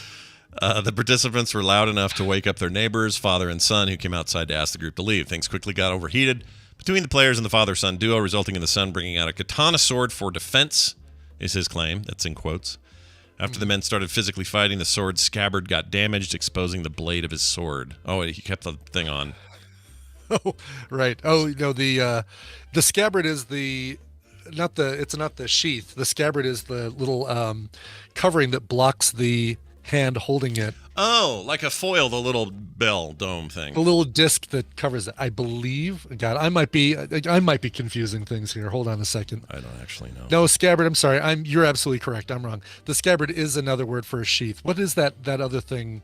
Oh, I don't know what that's called. Does it have a name? Yeah, I always thought that was the scabbard, but you're absolutely right. It's the hand blocker. I have no idea. Yep. I'm not a swords guy. Sorry, everybody in the chat. By the way, somebody maybe the hilt, yeah. Somebody in here said, I miss Claire. Where is Claire? Claire loves Google. She should be here. She's all about that Android. She's all about that Google. Exactly, yes. What's she doing? Is she home going, I'm making a pot of gin in me tub? Is that why she's not here? Some bathtub gin is what she's doing. What is going on? Oh, Hilt. It's a Hilt. Hilt. Yeah, I said that a minute ago. Oh, I missed it. Yeah, when the first people started saying that in chat. Yeah, I missed it. The Hilt. Of course it's a red On Air Hilt. Yeah, it's a red On Air Hilt. I don't know why I should feel like I should have known it was Hilt. That's stupid. Because it's like, all the way up to the hilt. Yeah, you stabbed him with all the way to the... Yeah. Yes, it happens all the time. Stabbed him with a sword, Mal. All right. Where were we here? Oh, a local spokesman told the paper the player tried to grab the katana removed from the holster. Is it called a holster? Well, no, don't say holster when you said scabbard before, J Post. Yeah, what do they mean? I don't know. I mean, the holster is the scabbard, basically. Wounded and arrested after Monopoly sparked katana. Oh, that's another headline. I don't know why that's in here. Ultimately, both the son and the one of the Monopoly players were wounded, or one of them were wounded, and reportedly both taken to the hospital, where the son, who was struck in an artery, remains in critical condition. Gosh. Well, he brought the sword out. I feel like Monopoly by the sword, die by the sword. Wow. Oh. She's not really in chat yelling at everything, is she? Or like in Twitch chat all by herself yelling in caps. So they're making that up. Apparently Justin raided the Frog Pants Twitch channel because he couldn't come here to the to the YouTube. See, that's why we're really testing it this week. We got to see how things go, different aspects of the process we don't think about until they happen. That's why we're testing. All right. Right. Oh, Samantha Jane is helping us out. Hilt is the handle. The pommel is the round thing on the end of the hilt, the guard, unless it's a foil, and then it's got another French stuff. Then what about this? What about this holster business? Can we even use it in this context? I don't think we can. Sure. I mean, it's, can we? It's the scabbard sheath is probably sheath and scabbard are probably the more appropriate terms, but because I think only guns go in holsters, right? But again, I was confused about my my scabbard terminology a minute ago. So what do we know? We don't know. What do we know? We're not experts, but we do play them on TV. All right, that's going to do it for today's news. We're going to take a break. When we come back, Dan the Tabletop Man will be here. And it's been a bit since, so excited to have him back. We were going to have Steven. He had a thing come up. Best wishes to his son's tooth chip crack thing. Yeah. That's no fun. Sun chip getting looked at the hospital. Yep, sun chips. Those are good.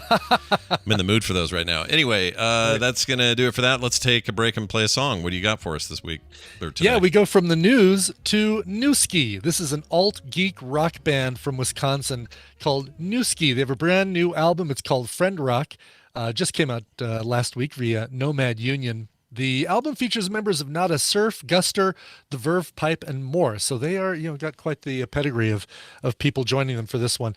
Brian Ritchie, one of the members of the Violent Femmes, quotes, "I like the sound and the way he is forcing the world to contend with him." Whew, that sounds great. Wow. Here is the brand new single from Newski and their album Friend Rock. It's called "Only Macaulay Culkin Can Save Us Now." Oh my Lord, you're dead serious. That's the name of this thing. Dead serious. That is the name of the song. Yes. Oh my gosh, that's amazing. All right, here it is. We'll be back in a minute. Stay tuned. Officers, if you have anything against me, then book me. Otherwise, as they say, get the hell out of my face. This is a good honey lemonade.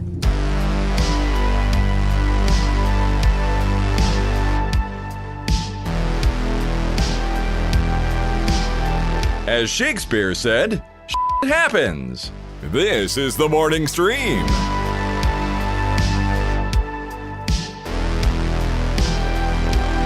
And we've returned. Welcome back, everybody. Who was that again? That song? That was a band called Newski, Newski, just like you think it would be spelled. Brand new album is called Friend Rock.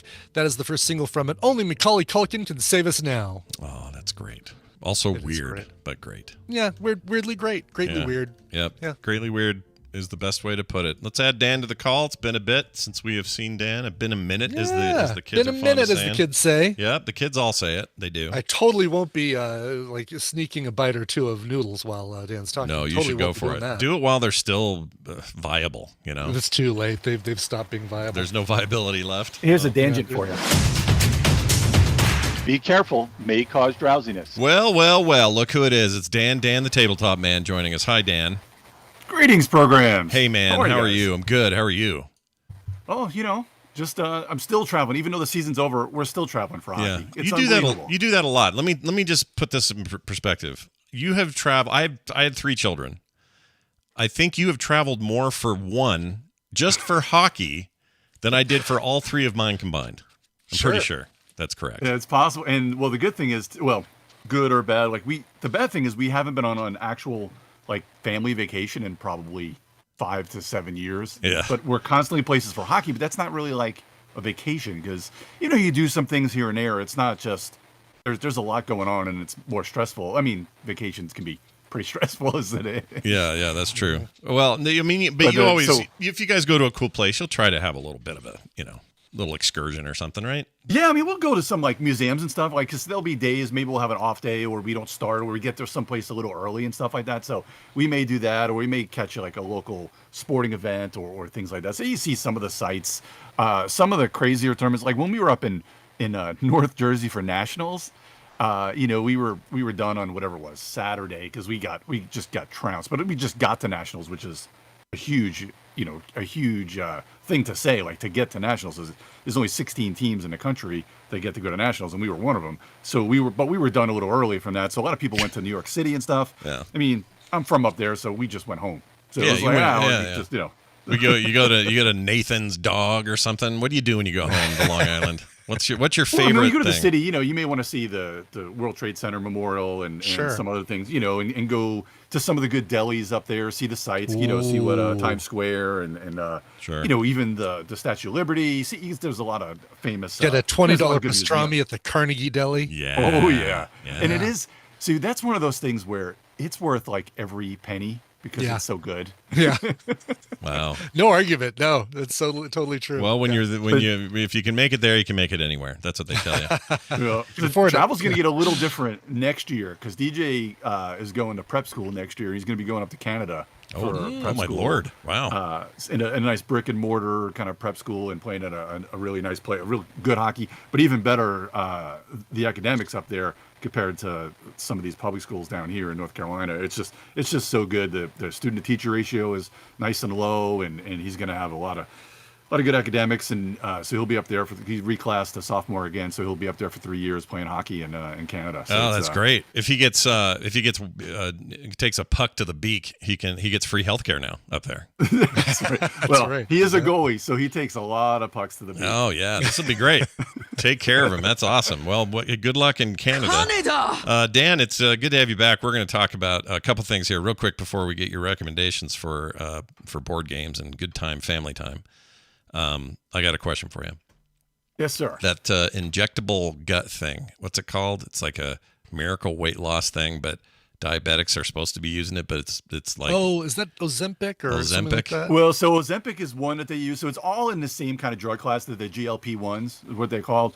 And I think it's semaglutide, which is in a couple of the different ones. So there's Wegovy that you'll see some that's marketed specifically for weight loss. Yeah. So, and it's basically the same thing as the Ozempic, because basically I'm pretty sure those are the ones, they're all what we call Me Too drugs, where they're all basically the same GLP-1, but one's liraglutide, one's semaglutide. They're all basically the same thing. Yeah. Because you've got Trulicity, Ozempic, Byetta. There's like 5 of them that are out there now. Bydureon is another one of those. So what they do is they kind of help with GI motility. Yeah. And they basically help to, they actually are really good with when it comes to weight loss, but you'll get this, it's kind of like any other diet. Wait till I finish before we have any comments for this, because what I say is like it's like other diets because you lose a lot at first, right? And then you got to work a little bit harder. That's what I mean by it's like other diets, because there's really good results early, and then you just really have to keep working because it's not a miracle. I mean, it almost is a miracle drug, but it's not a complete miracle drug. You're not just going to shed 200 pounds, in a year, but it's going to help you with a lot of the other diet and exercise because it's going to help with your hunger and keeping everything. You just, like anything else, you got to buy in. It's, I'm not going to poo-poo the drug because it definitely works and it's good, but you just can't use it as you can't just say, oh, I'm on this now, I'm just going to eat like crap. Well, there's a lot of that going on though, right? Like a lot of people are just buying it, hence the shortage, but a lot of people are getting prescribed this because they're thinking this is their at least it's a fast kickstart to get where they want to go. Right. It's the celebrity. It's the current celebrity hot thing. Yeah, for sure. Oh yeah, they said people were saying like Ozempic is the new Adderall because everybody's just got to get on it. It's like I think the new that's hot drug. I'm pretty sure that's how everybody. I think trying to use it. I think it's how Post Malone lost he lost like 50 pounds or something. Oh wow! And I think he did. I think this is how he did it. So okay, so that makes sense, I'll right? try These an are Ozempic gummy in Vegas. If somebody brings me an Ozempic gummy, I'll try one. I'll say so it right it's now. funny I'll you try should one say again. that. So oh God, with a lot of those things, there's a lot of there is one GLP-1 that is oral. Actually, there may be more than one, but there's only one that I can think of off the top of my head, and that's Ribelsis. And you'll see some of those commercials. And obviously, you can't use more than one of those particular medications together. And you also can't use them with another diabetic medications, the DPP-4s. You can't use them with those, which is, I believe, Januvia is one of those that some people be on. Again, this is primarily a type 2 diabetic medicine, right, is what they're using for. But it also kind of like Viagra, where the side effect is boners. So like that's actually Viagra is actually a heart medicine initially. Yeah, that they accidentally found. Yeah. And now it's only known for boners now, exactly. though, right? Yeah. Oh, and it's amazing for pulmonary hypertension. There are a lot of children that are on infants that are on Revatio because they're preemies and they may have chronic lung disease, things like that, or a pulmonary hypertension where they'll use this in liquid form it helps out with the hypertension, the pulmonary hypertension. Then they obviously get off it, but it does have a lot of good use, the Viagra, the sildenafil. And actually, there's the other afils, because Revatio isn't exactly sildenafil, but again, anyway, same drug classes, using things for their side effects. There's a lot of medication that, in different strengths, Propecia is another one where it's a prostate medication, but at a lower strength, they found that, hey, this prostate medication makes you grow hair. So let's market it as 1 milligram and we'll get you, growing your hair back. Growing a little bit of hair. Like that. Yeah, that makes sense. So I guess I'm asking you, and for those who are like, wow, Dan sure knows a lot about this, and I've only heard Dan the first time ever. He's a pharmacist. He knows this stuff. He knows his drug classes. He knows all this stuff. So the reason I'm asking all of this is Ozempic and those like it that are now currently kind of hard to get for. Well, first of all, it's a whole other issue to talk about why it's a pain for, actual diabetic patients trying to get that stuff and can't, because a bunch of people are trying to lose weight. I get the whole supply and demand problem. But is it true that so here's my comparison. In D&D or something like it, right? Some spells have really positive effects. So you're going to do like a spell, and it's going to be an AoE spell, and it's going to take out like 4 goblins. Cool spell, right? Except it causes 4 levels of exhaustion and -2 to strength when you use it. Right. Is that a fair way a of little bit of drawbacks? Is that the whole? That's the whole pharmaceutical world, isn't it? It's like yes, it is. Benefits, but then you got to take some stat hits down on the bottom. It's like Electro. You can play this card and get 1 extra energy every turn, but you're only going to be able to play 1 card every turn going forward. Exactly. Right. Yeah. Yep. Yeah. Yeah. So and then you send them on over to the other side with Viper and piss off the other person really bad. Wait, what does Viperin do? What does that do? Is that a thing? Do I know what Viper that is? No, Viper is a card in Oh, I thought it was a drug. Ask your doctor if Viper is right for you. Viper. Did you say Viperin or just Viper? I thought he said. No, I just said Viper. But I thought he said really Viper. good Scott name asked for it. a med. Yeah, I'm hearing like pharmaceutical terms when there are none. Don't That's take fantastic. Viperin if you're allergic to Viperin. Well, speaking of games, Well, let me get into that side effects because I think you were asking about basically the side effects of those, these new so-and-so miracle drugs. Yeah. So there are a little bit, some people will actually get some diarrhea, and again, it's not necessarily a side effect, but the thing that is hard for some people to grasp is that it's not always going to be easy. Like you're going to have those effects, and that's kind of why they do a little bit of they titrate up the dose, where you may start off with 0.5 and then ramp up to 2 milligrams of like the Wegovy to do those sort of things. And then again, you still have to really buy into it. It's like even like smoking cessation. Like you can take drugs to help get rid of that craving, but you really gotta put the work in to stop the physiological and the physical addiction to things. Same thing with food and diet and exercise. You really got to kickstart your body into gear. There's only so much you can do. And again, you're going to get some, mostly the diarrhea and just kind of getting your body used to it are some of those in stomach, sometimes just the GI side effects are basically the main ones that you see there. Yeah, I've heard. My doctor said that if you take that stuff, you don't want to eat. You want to cut way down on what you're eating, because for one thing, it's a diet, or what do you call it? It's a diet or a what do you call it when you're like an appetite suppressant? Appetite suppressant. That's what I'm trying to say. It's that, but it's also so you have this feeling of eating full faster. You're not hungry as often or whatever. But if you are eating, you can get like really bad heartburn if you eat your normal half a pizza or whatever the crap you're doing. Right, because it does absolutely interfere. Well, I wouldn't say interfere, but it actually does work on the GI motility, what they call like kind of how fast things go through your GI tract. Yeah. And by doing that, that's where it kind of evens out some of the blood sugar into the bloodstream. That's why it's a great type 2 medication, because you don't have those spikes that you normally would have. And also, again, by making you feel full, you're not going to eat as much and have even more of a spike. So it helps to even all of that out. And with type 2s, if they use like the basal insulin, it's going to help kind of make everything a little bit more in range. Yeah. Because the biggest problem is when your body is, when your bloodstream is just swimming in sugar, it loves that. It makes you feel great. You just love all that. And then the biggest problem diabetics have is when your blood sugar for like the last year has been sitting at 300, where it shouldn't be anywhere near that. Yeah. But when you start coming down even 100 down, which is still way high, and you're still in the 200s, you're going to feel like ass. Yeah. And you're supposed to feel like ass because your body has to get used to not having everything swimming in blood sugar. And once you get over that hump, kind of even like things like caffeine. People drink a lot of sodas a day when they're trying to get off it, they're going to have a headache. Yeah. But once you get past that, you'll be all right. Yeah, it's not so bad once you're done. That headache caffeine thing, I went through that once years ago with Coke, stopping soda caffeine, and man, what a headache that was. That was a good time. Oh God, I know. Yeah, Like if Brian quit, like Brian's. If I quit coffee. Yeah, like you're when a I regular quit coffee drinker. Would that Yeah. do you think you'd get pretty goofed if For you didn't? sure. Yeah. Oh yeah, it would absolutely. Yeah, because I think it's even higher caffeine than Coke. I mean, I know it is. I think it is. Yeah. So stopping this would be like, my headaches would be horrible. Well, just think about all the memes are all like, the everyday thing. People say all the time is like, I haven't had my coffee yet. Don't talk to me. Well, that shows you right there. There's something to it. Turns out. Yes. Yeah. Turns out it's real.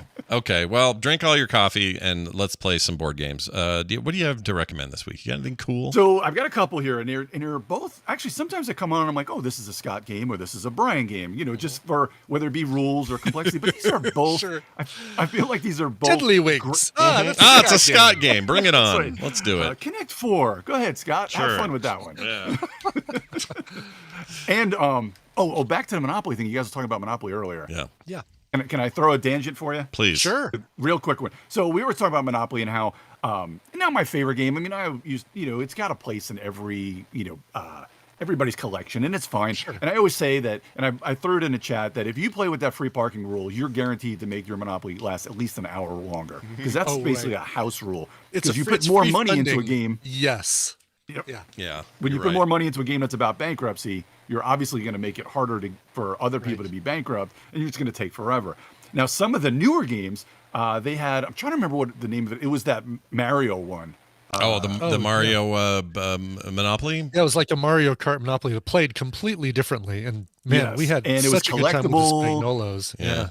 Oh my God, it was, and it's really good. And even some of the ones kind of like, there's a Lord of the Rings one where there's a ring that goes like the opposite way around. Like some of these newer IP ones that they've really innovated how they play, it helps to reduce the time of it. And having the IP on it a lot of times is fun. Now, sometimes it's just a straight like blah, blah, blah Opoly, like Salt Lake Opoly. Those are just reskins and they're the same game. Like, but some of the newer, when they're put out by the OP, which is used to be trying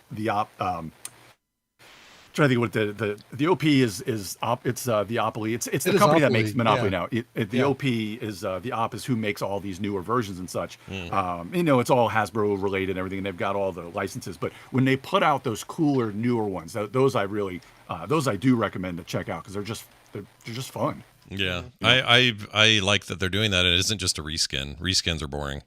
Absolutely. They're fun at once, but they're fun early on. You're like, oh, well, check it out. It's like Warcraft because look at the name of this. It's not Boardwalk anymore. It's freaking Orgrimmar. That's pretty funny. But then you're like, okay, I'm done with this. It's just basically Monopoly after that. So so I have these little Arthas figure that I get to go around. Yeah, great. Yeah. Right, exactly. That stuff wears off pretty quick, I think.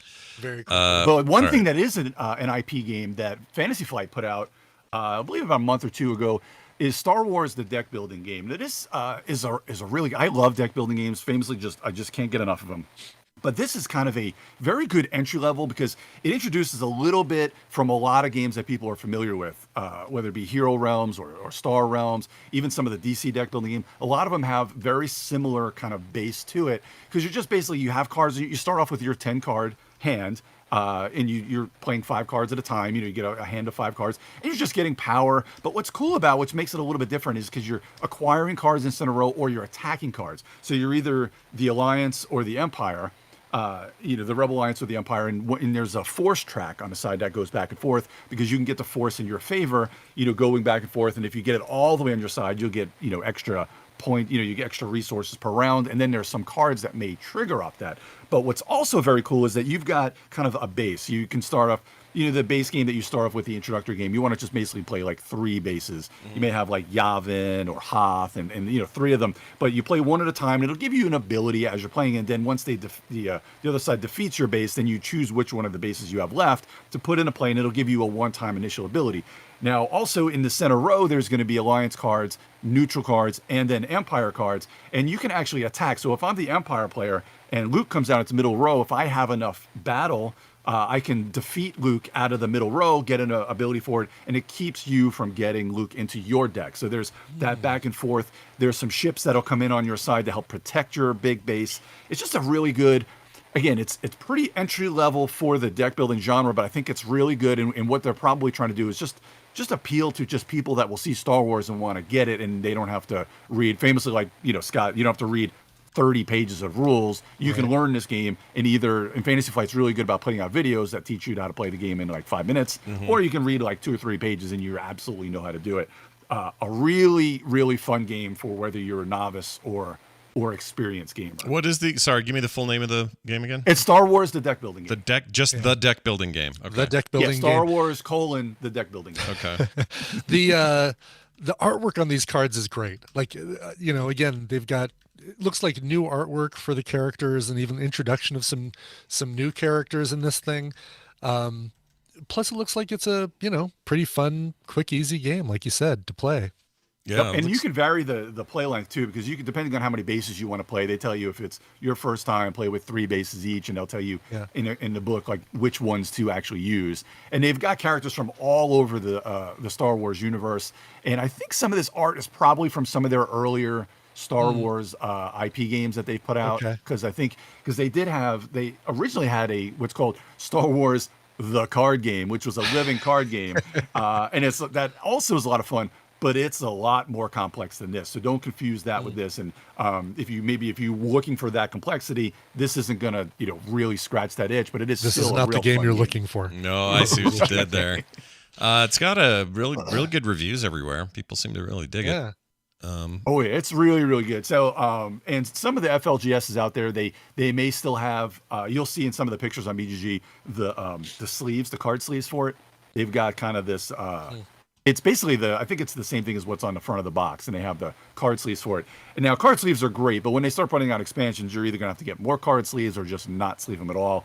I happened to just get them because I was like, because they came with it. I bought the game and it happened to just be a promo for it. Sure. But I forgot how much, when you start off you start getting into that hardcore collecting gamer, you're like, oh, sleeve. And then after you're a seasoned gamer that doesn't really care anymore, you're like, oh, I just can't shuffle with sleeves. It's a pain in the butt to shuffle with sleeves. Yeah. It makes it a little more bulky. Sometimes they break, and it's just a pain. But it does add some fun. And, if you're playing a game like Magic and stuff, and you've got sleeves on there are games, like I still sleeve my Gloomhaven, but there are different types of sleeves, because these IP sleeves are a little thicker than your normal, like, penny sleeves that you would get for, like, Magic the Gathering, because those are kind of made to shuffle a bit. Sure. Whereas these are a little thicker and a little bit more of a pain. I should have consulted with you here recently. I know you got a lot of shelves full of games and all that, and you probably got some that are worth a lot of money, some maybe that aren't so much. And I've had this one wrapped game. I don't even remember the name of it now because I've already shipped it, and I couldn't tell you. I'd have to look it up. But I had this board game that was wrapped, given to us as a gift. Didn't think much of it. Put it on eBay. Put it for what I thought seemed reasonable. Looked at some other open versions, but this was unopened. And some guy freaking sniped that thing in 2 seconds after I posted it. Oh, wow. I'm sure I undersold it. 100% sure I could have made more. I don't know what. So from now on, when I'm selling, do you remember what it was? I don't remember the name. Let's see if I can look it up on eBay, actually. I might be able to do that quick. But what I need to do is just remember, if you're going to put a board game up there, you talk to Dan first, because he'll know. Yeah. Right. Oh, I don't know why I didn't think of it. I'll know what the going rate is, or what's good. I hope it wasn't the Star Wars: The Queen's Gambit. It's been one of those hard. It's a hard to find game. It's not. I don't know why they've never reprinted it, because everybody's been looking for that game, and it's a high dollar game for sure. Let's see, which one is it? Okay, I found them. It is scroll. It is, or was. Here it is. River Horse Studios, Jim Henson's Labyrinth, the board game. Oh, really? Labyrinth, the board game? Yeah, and I have two of these. One that's unwrapped. I'm keeping that one. And then this one, I don't know even why I have it. It probably got it at a Nerdtacular or something. I don't know, but I have an extra one. And so I put it up there, went for $25 plus shipping, but immediately, which makes me think, damn it, I could have this is probably like $100, $150. It was made in 2016 or something, but it's a full-blown Labyrinth game, so it's retro and looks like it's David Bowie. Yeah, you might have just found somebody that was there. It was kind of their Grail game. Yeah, could be. Sure. I haven't David Bowie. I haven't heard a lot of people looking for that particular one. It's David Bowie codpiece playing piece. Yeah, if you're a codpiece fan, or maybe they're just fans of the guy that stood behind him with his hand through his armpit doing the balls, handling his balls. Yeah, handling his balls for him. That might be it. Well, anyway, my commitment, Dan, is next time is to talk to you first, because why the hell wouldn't I, right? Yeah, I'll help you out anytime you need. Well, let me Dan, get you one more before I head out. Yeah, go for it. Because I really, really like this game too, and it was on Kickstarter last year, and it fits. So this is why I think this is definitely a Scott game, because if anybody knows Scott, they know he likes post-apocalyptic type things. I like post-a-pickle-iptic as well, but yes. Yes, I do. a nice dill post-apocalyptic. Sure. Oh, yeah, Post-apic- it's the best. easy for me to say. Yeah. So this is called Maximum Apocalypse: Wasted Wilds, and it's a post-apocalyptic game. It's not a lot of the post-apocalyptic games. Man, that's the word of the day. Why'd you pick this game, Dan? I know. Most of these themes usually end up in zombies of some sort. And there may be a faction in the game that does have some zombies, but this is not really a zombie game, not like Zombicide or The Apocalypse. This is just kind of has that apocalyptic feel. And what's really cool is, I don't know if we've ever talked about this, and we can go into this another day, but some games do a really good job of teaching you the game as you're kind of reading the rulebook, and they even tell you, like, hey, set this up and play while you're reading this, because you'll learn all the rules as you're reading kind of the rules, and it really helps you to kind of learn. There are even some games that'll ship you they'll have a block of cards, and they'll even tell you before you even open the rulebook, don't shuffle the cards, because this is how our tutorial is going to go. We have the cards specially packed in a certain way for to teach you this game, because it'll tell you, oh, this card's going to come out next. Okay, now draw a card, and this is what it'll be, and this is how you use it. So this does a similar way of that. But what's cool about this is it's got a bunch of different missions. There's a couple of different campaigns that come in the game, but the whole idea about the game is you're a bunch of survivors, and there's different missions in the game that you have to do. Like, it may just be kind of exploring the land, getting some gas and food, finding a way out of this area, and then getting back to the truck with the gas. Now, there'll be face down kind of tiles that it's all randomized, and then either monsters may appear as you're kind of playing, and then you've got to tackle them, or you've got to be able to deal with them. There's also kind of environmental factors you've got to deal with as you're playing the game. And then there'll be different factions, like as you're playing the game in different missions, some factions actually have kind of morale where you can kind of get them on your side, or you can get them really angry at you. So that's another kind of twist to everything. But as you're playing a game like this, it's real fun, because it almost feels like you're playing either a book or a movie or something. And this is an expansion, not expansion. It's a standalone expansion, because it's the second one, because there was a regular Maximum Apocalypse that came out, but this is Wasted Wilds, which brings out more missions, newer survivors to use, and just a lot of different kind of new different factions to go against you as well. I highly recommend this, because you don't have to have the first one or even play the first one, but this is a lot of fun. Rock Manor Games, and this is by Mike Nade. He does a lot of good he's designed a lot of different types of genre games, which is really cool that it's not just one type of game that he's done. He's kind of branched out to a bunch of things, but you can play this 1 to 4 players. I played this solo a bunch over the past couple of weeks, just trying it out, and I really enjoyed it. It sets up easy, tears down pretty easy, and you can kind of save your progress. And it has, and Scott, you'll probably dig this. This is amazing when you see some games that have these inserts that come with the game. Like, nobody had to buy this insert. It just kind of comes with the game, and it's just perfect. Like, these kind of molded inserts that's like more nowadays. So many publishers are pimping out their games with these inserts and stuff. Yeah, I love the inserts. They're cool. The art's always awesome. I like these little figures too. These are cool. They're really cool. Yeah.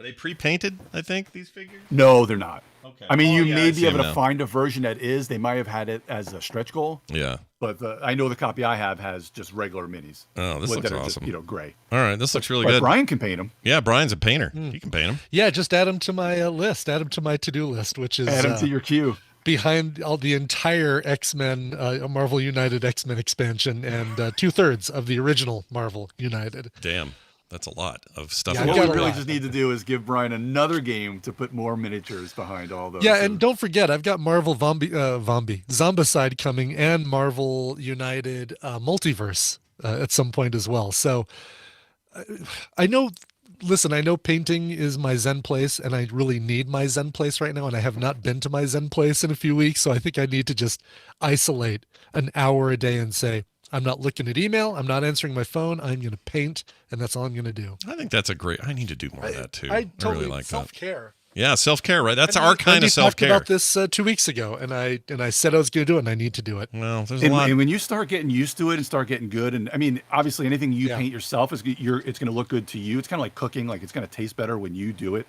But there's just something about painting something yourself and playing with those pieces in the game sure. that you know it's just amazing.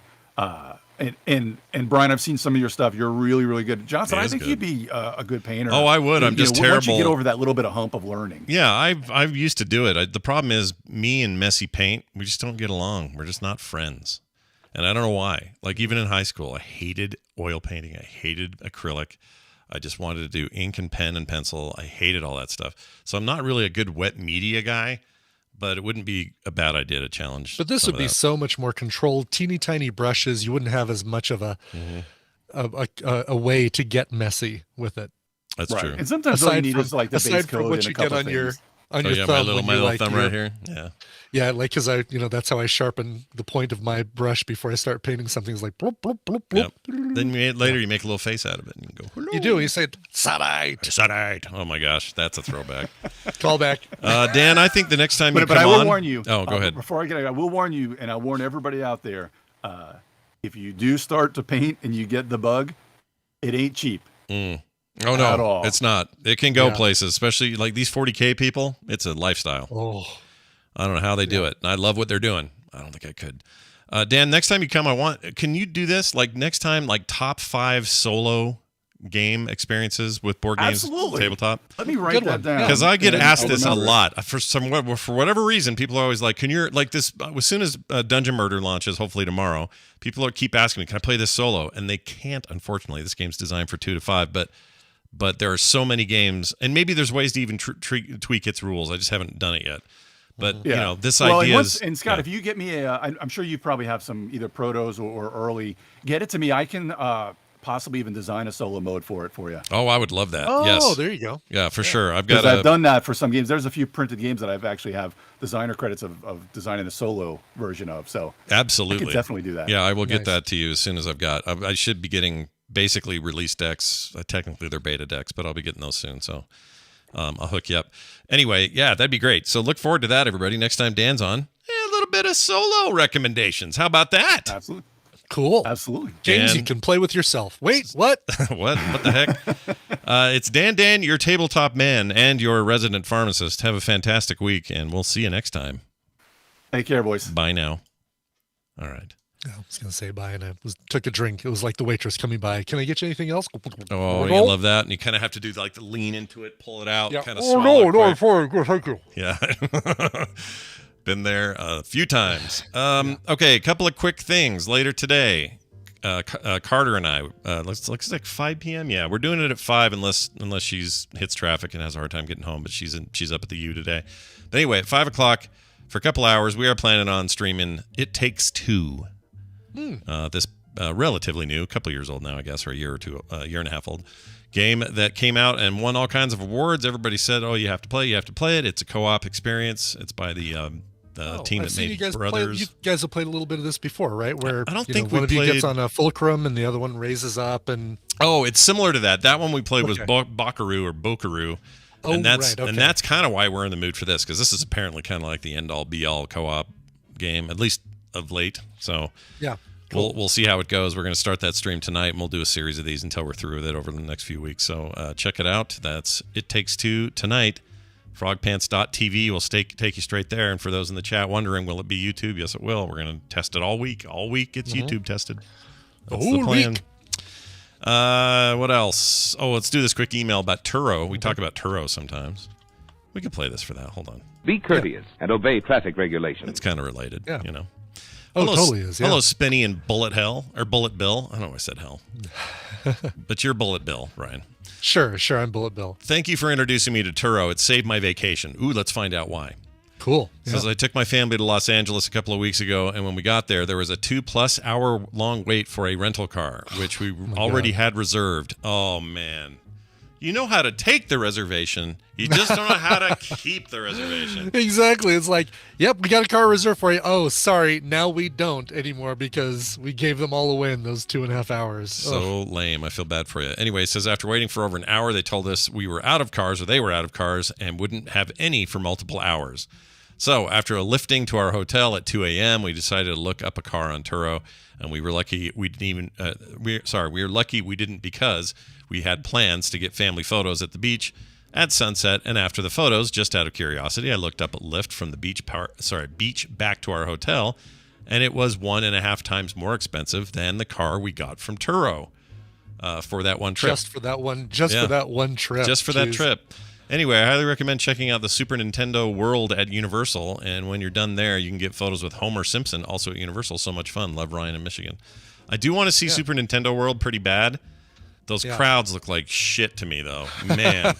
That's all those opening few months crowds. It does not look like fun, but the place, the videos and stuff, that all that stuff looks great. It looks awesome. And dude, I'm glad you tried out Turo. Yeah, I did that. Rented out my soul for a week. I sold my soul. Yep. Rented out my soul for a week. Yep. I haven't done it since because I've been making more money with Lyft, but I do plan on getting back to Turo. And when I want to rent a car, that actually is going to be my first stop before I look at dollar or budget or any of those. So glad we could disrupt tell that you market. about Turo. Love it. Right. So let me ask you this. Yeah. Okay, so you're leaving town for about a week, right? Yes. This isn't a weird scenario, I promise. Okay, I was like, when you rented that Turo, were you afraid that somebody was going to put their ball sack on the steering wheel? That's the question I'm expecting. That's a fair question, but for a different time. Okay. No, the question today is, would you feel comfortable leaving to go, like you're going to Vegas for a week? Yeah. Would you ever feel comfortable letting your car be rented while you were gone? Or is Totally that would. Okay? Yeah, so that would be good. The only problem with that is if there's a problem, like, oh man, I'm having this issue where I can't, all of a sudden I can't get into the trunk or the key's not working. It's like, sorry, I'm in a completely different state right now, and so I can't get you the spare key to help you out. So it'd be a that would be the only problem, is not being available for support. And I think that actually is a requirement. I don't think they want you to be around for that. They want you or somebody that you delegate to be around for that. So you could do that. You get your trusted neighbor or your sister or your I could. in-laws. Yeah, crazy neighbor, I'd have no problem. But then that means that he'd be on the hook. It's like, yeah, the key's not working. Can you bring me the spare? Then all of a sudden now crazy neighbor has to drop everything he's doing and get a key from my house and drive it over there. Yeah. So plus maybe he'll mix it up and give him a bong instead. You never know. Although, Dave. Yeah, I mean, with Tristan watching the house while we're gone, I'd totally trust Tristan to do that, and he'd be fine doing that sort of thing. Yeah, so. that's true. Yeah, when you got a kid around, that makes you can. It helps having a kid that you can plop down when you go anywhere and that say, is the nice hey, thing. watch the house. It's a nice thing for Vegas is my kids are all going to be hanging out here, and it's good. I know. Tristan was originally going to go. He was hoping to join us for TMS Vegas. It didn't work out this time, but hopefully in 2024. But that means, no, we need somebody else to house sit for us. Yeah, right? Like if Carter was also going to try to come this year but can't, because she's turning right around and going to London for Comic-Con like the very 3 weeks later or whatever it is. Yeah. And so she's like, I just can't do it for work and, all that. So anyway, I look forward to seeing everybody next week. It's going to be so much fun. It's going to be great. Can't wait. It's going to be great. I need to find out what tower I'm in. I don't want to be in the Long Walk Tower. I want to be in the one where everyone is. You know what I mean? At the hotel there. The North Tower versus the South Tower. It is the North Tower, right? That we want. North Tower is the one you get to by the elevators next to Hash House A Go-Go, and then South Tower, I believe, is the one that you walk through the casino and go up on that side. Okay, because one of the sides has quick, easy access pool output, and the other one doesn't. I think that is the South Tower has quick, easy access. So you have to walk through the casino, go up to level 3, and there's your pool access. Gotcha. But if you're in that tower, you just go to level 5. Right, you just go down to level 3 and you're set. Or 3, whatever it is, yeah. Yeah. Oh, I'm very excited. Yeah. All right, let's see. What? And I sent Brian a picture. Maybe I didn't. Did I send you a challenge coin photo? I think I did. Oh, you put it in the Frog Pants deal? Oh, I thought I sent you a copy. Well, anyway. You didn't. It's looking great. It does look great. Yeah, they turned out awesome. I've had a listener who is not going to be able to make it out to Vegas offer to give me her challenge coin. Oh, so that's so nice. The super nice, I won't say who it is, although people probably will figure out because I was going to let her use my pool patio for a ukulele concert thing, ukulele get together. So I think I might know then who that is. You might know exactly who that person is. Very kind of them. But I'm sure, again, there's going to be enough people who can't make it that the two of us will end up with challenge coins. I hope so. I can't believe they don't let us get 125 or 150. So we have to get a whole extra 100. Minimums are a pain in the ass. I wish they just let me Even if it costs more, like, hey, I'll double the price for 2 more. Yeah. They don't do it. They have to do them in Well, certain even if you double the price, wouldn't you get 200? Well, no. If we got, what I mean is, if I wanted 2 more, just 2 more single coins. Oh, 2 more at the price they give you for. I see what you're saying. So it's like instead of your lot of 200, can you do me 202? Yeah. And then just charge me $60 per coin for the last 2. And like, they don't do any of that. Right. We tried. Anyway, thank you for that Turo email. We appreciate it, Ryan. You can send us emails at themorningstream@gmail.com. And a little teaser tomorrow, the return of Kevin from Ann Arbor, Michigan. We got a phone call from Kevin. That's right. Oh my gosh. It's not about Look bees. At that, teasing a phone call. I know, but it's not about bees and how he doesn't like bees. It's none of his usual business. But this call made me laugh freaking out loud. So good. Oh, awesome. I can't wait to hear it. Very excited to hear from Kevin again. It's been ages since he's written in, so very glad to hear he's still out there listening. If you would like to be a regular, important part of the daily goings on here at TMS, become a patron today. There's no reason you can if you already haven't been and you're just on the fence and you're like, I don't know why I don't just go throw $1 their way. I mean, in fact, you know what? Now's the time to do it because there's word that we might have to take the $1 one, which no longer exists in Patreon. If you did a new Patreon, it doesn't exist. That we're going to have to kill that and put a $2 one on there. It's still not bad for a month, but the point is that if you're in at $1, it doesn't change you. You get to stay there. You're grandfathered in. You're grandfathered in at $1. So literally, I'm saying if that change happens, get in now so you get locked in there. I mean, we'd love it if you did too, but you know. Look at that. We're like telling people how to not pay us $2 a month. That's how bad we are at this. That's how bad we are at Patreon and bad at marketing ourselves. So take advantage of it. How about all you people who are currently paying $1? Yeah, pay 2. Yeah, bump it up. Bump it the F Just up. kidding. I know. Especially like telling people this on tax day, right? Where they're like, oh my God, I owe so much money to the IRS. Oh man, I got a call yesterday from my accountant and he goes, we thought we were done. We were all done, right? Yeah. Gave him everything. We've been ready for a month or something. And he comes back and he goes, yeah, we're going to need to do an extension. Oh, no. And I'm like, why? What? And he's like, no, it's just a matter of just its volume this year, and it's no big deal. And I'm like, but doesn't that flag us somehow? They look at you more scrutinizing or something? He's like, no, that's a myth. That's a myth. You'll be Causes fine. more scrutiny. More scrutiny. Anyway, so yeah, join us, patreon.com/TMS. Get the ad-free experience over there. Get the pre-show and post-show content. I don't know what we're doing for Couch Party Friday, but we'll do something fun. So be here for that. Yeah. Let's watch something Vegas-y. Yeah, we're going to do a Vegas Vegas in the thing. mood. I don't know what it'll be, but we'll do like Maybe a an Vegas. episode of Vegas. Is there like like X-Files in Vegas or something? It's got to be something. Oh, bet there was, yeah. Or we could watch that Star Trek episode where they go to the casino in space. That's a good one. TNG. That's a good one. Yeah, that one's great. Anyway, we'll think of something. And videos are working now over there, so I'm excited.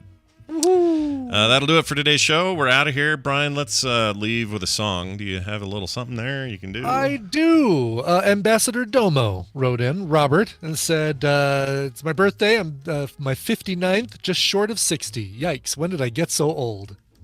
Wow. Let me hit You that play birthday the clip, thing play the right audio here. Here it is. Hold on, right here. Let's party. There you go. Very good. Yeah. He wanted to hear a cover of Radar Love, originally by Golden Earring. And yeah, sure, I've got that. I've got the perfect thing for you. This is one of those songs I like. There's trivia I like about songs, right? You know, like I try to make, for a while I was making playlists based on trivia, and these things kind of became Guess the Connection. But Golden Earring's Radar Love is one of those songs that references another song. And until you really pay attention to the lyrics, you don't really know, right? Because one of the lyrics is Brandy Lee's coming on strong, and you think the singer is talking about somebody named Brandy Lee who's either in the car with you or in another car trying to race you or something like that. But no, that's a song that's the forgotten song that's playing on the radio. Oh. Brandy Lee's coming on strong. I didn't know that.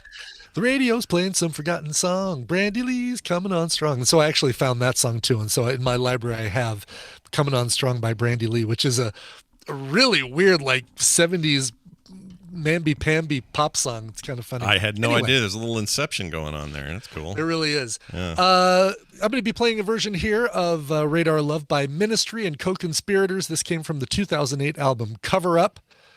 And I'm sorry, Brenda Lee, not Brandy Lee. Brenda Lee's coming on strong. And this is from the album Ministry and Co-Conspirators Cover Up. Here is Radar Love. If you like what you just heard, there's a very good chance you will like all the shows on the Frog Pants Network. Get more at frogpants.com.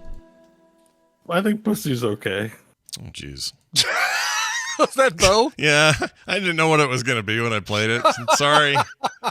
Sorry, everyone. That was never meant to be one of those, but it is one. Oops. That's hilarious. Yeah, he's said that once, and I forgot about it, and I didn't label it well. It just says Bo Clip. Oops. I would say I would put Pussy in there as the name of that audio clip. Hey, so you guys discovered emotes. Look at those. Nicely done, I guess. I don't know where you found them and how it works, but they're in there. Bombats did. Of course, Bombats knows. He knows all kinds of programming shit. He knows how to do things. He does. Yeah, of course. All right. This is the deal. Frogpants.showbot.tv is the place where titles go, and they literally were that this week because you guys had to use today because you had to use the link to do it. And the manual. Pretty sure a bunch got added. Let's go take a look.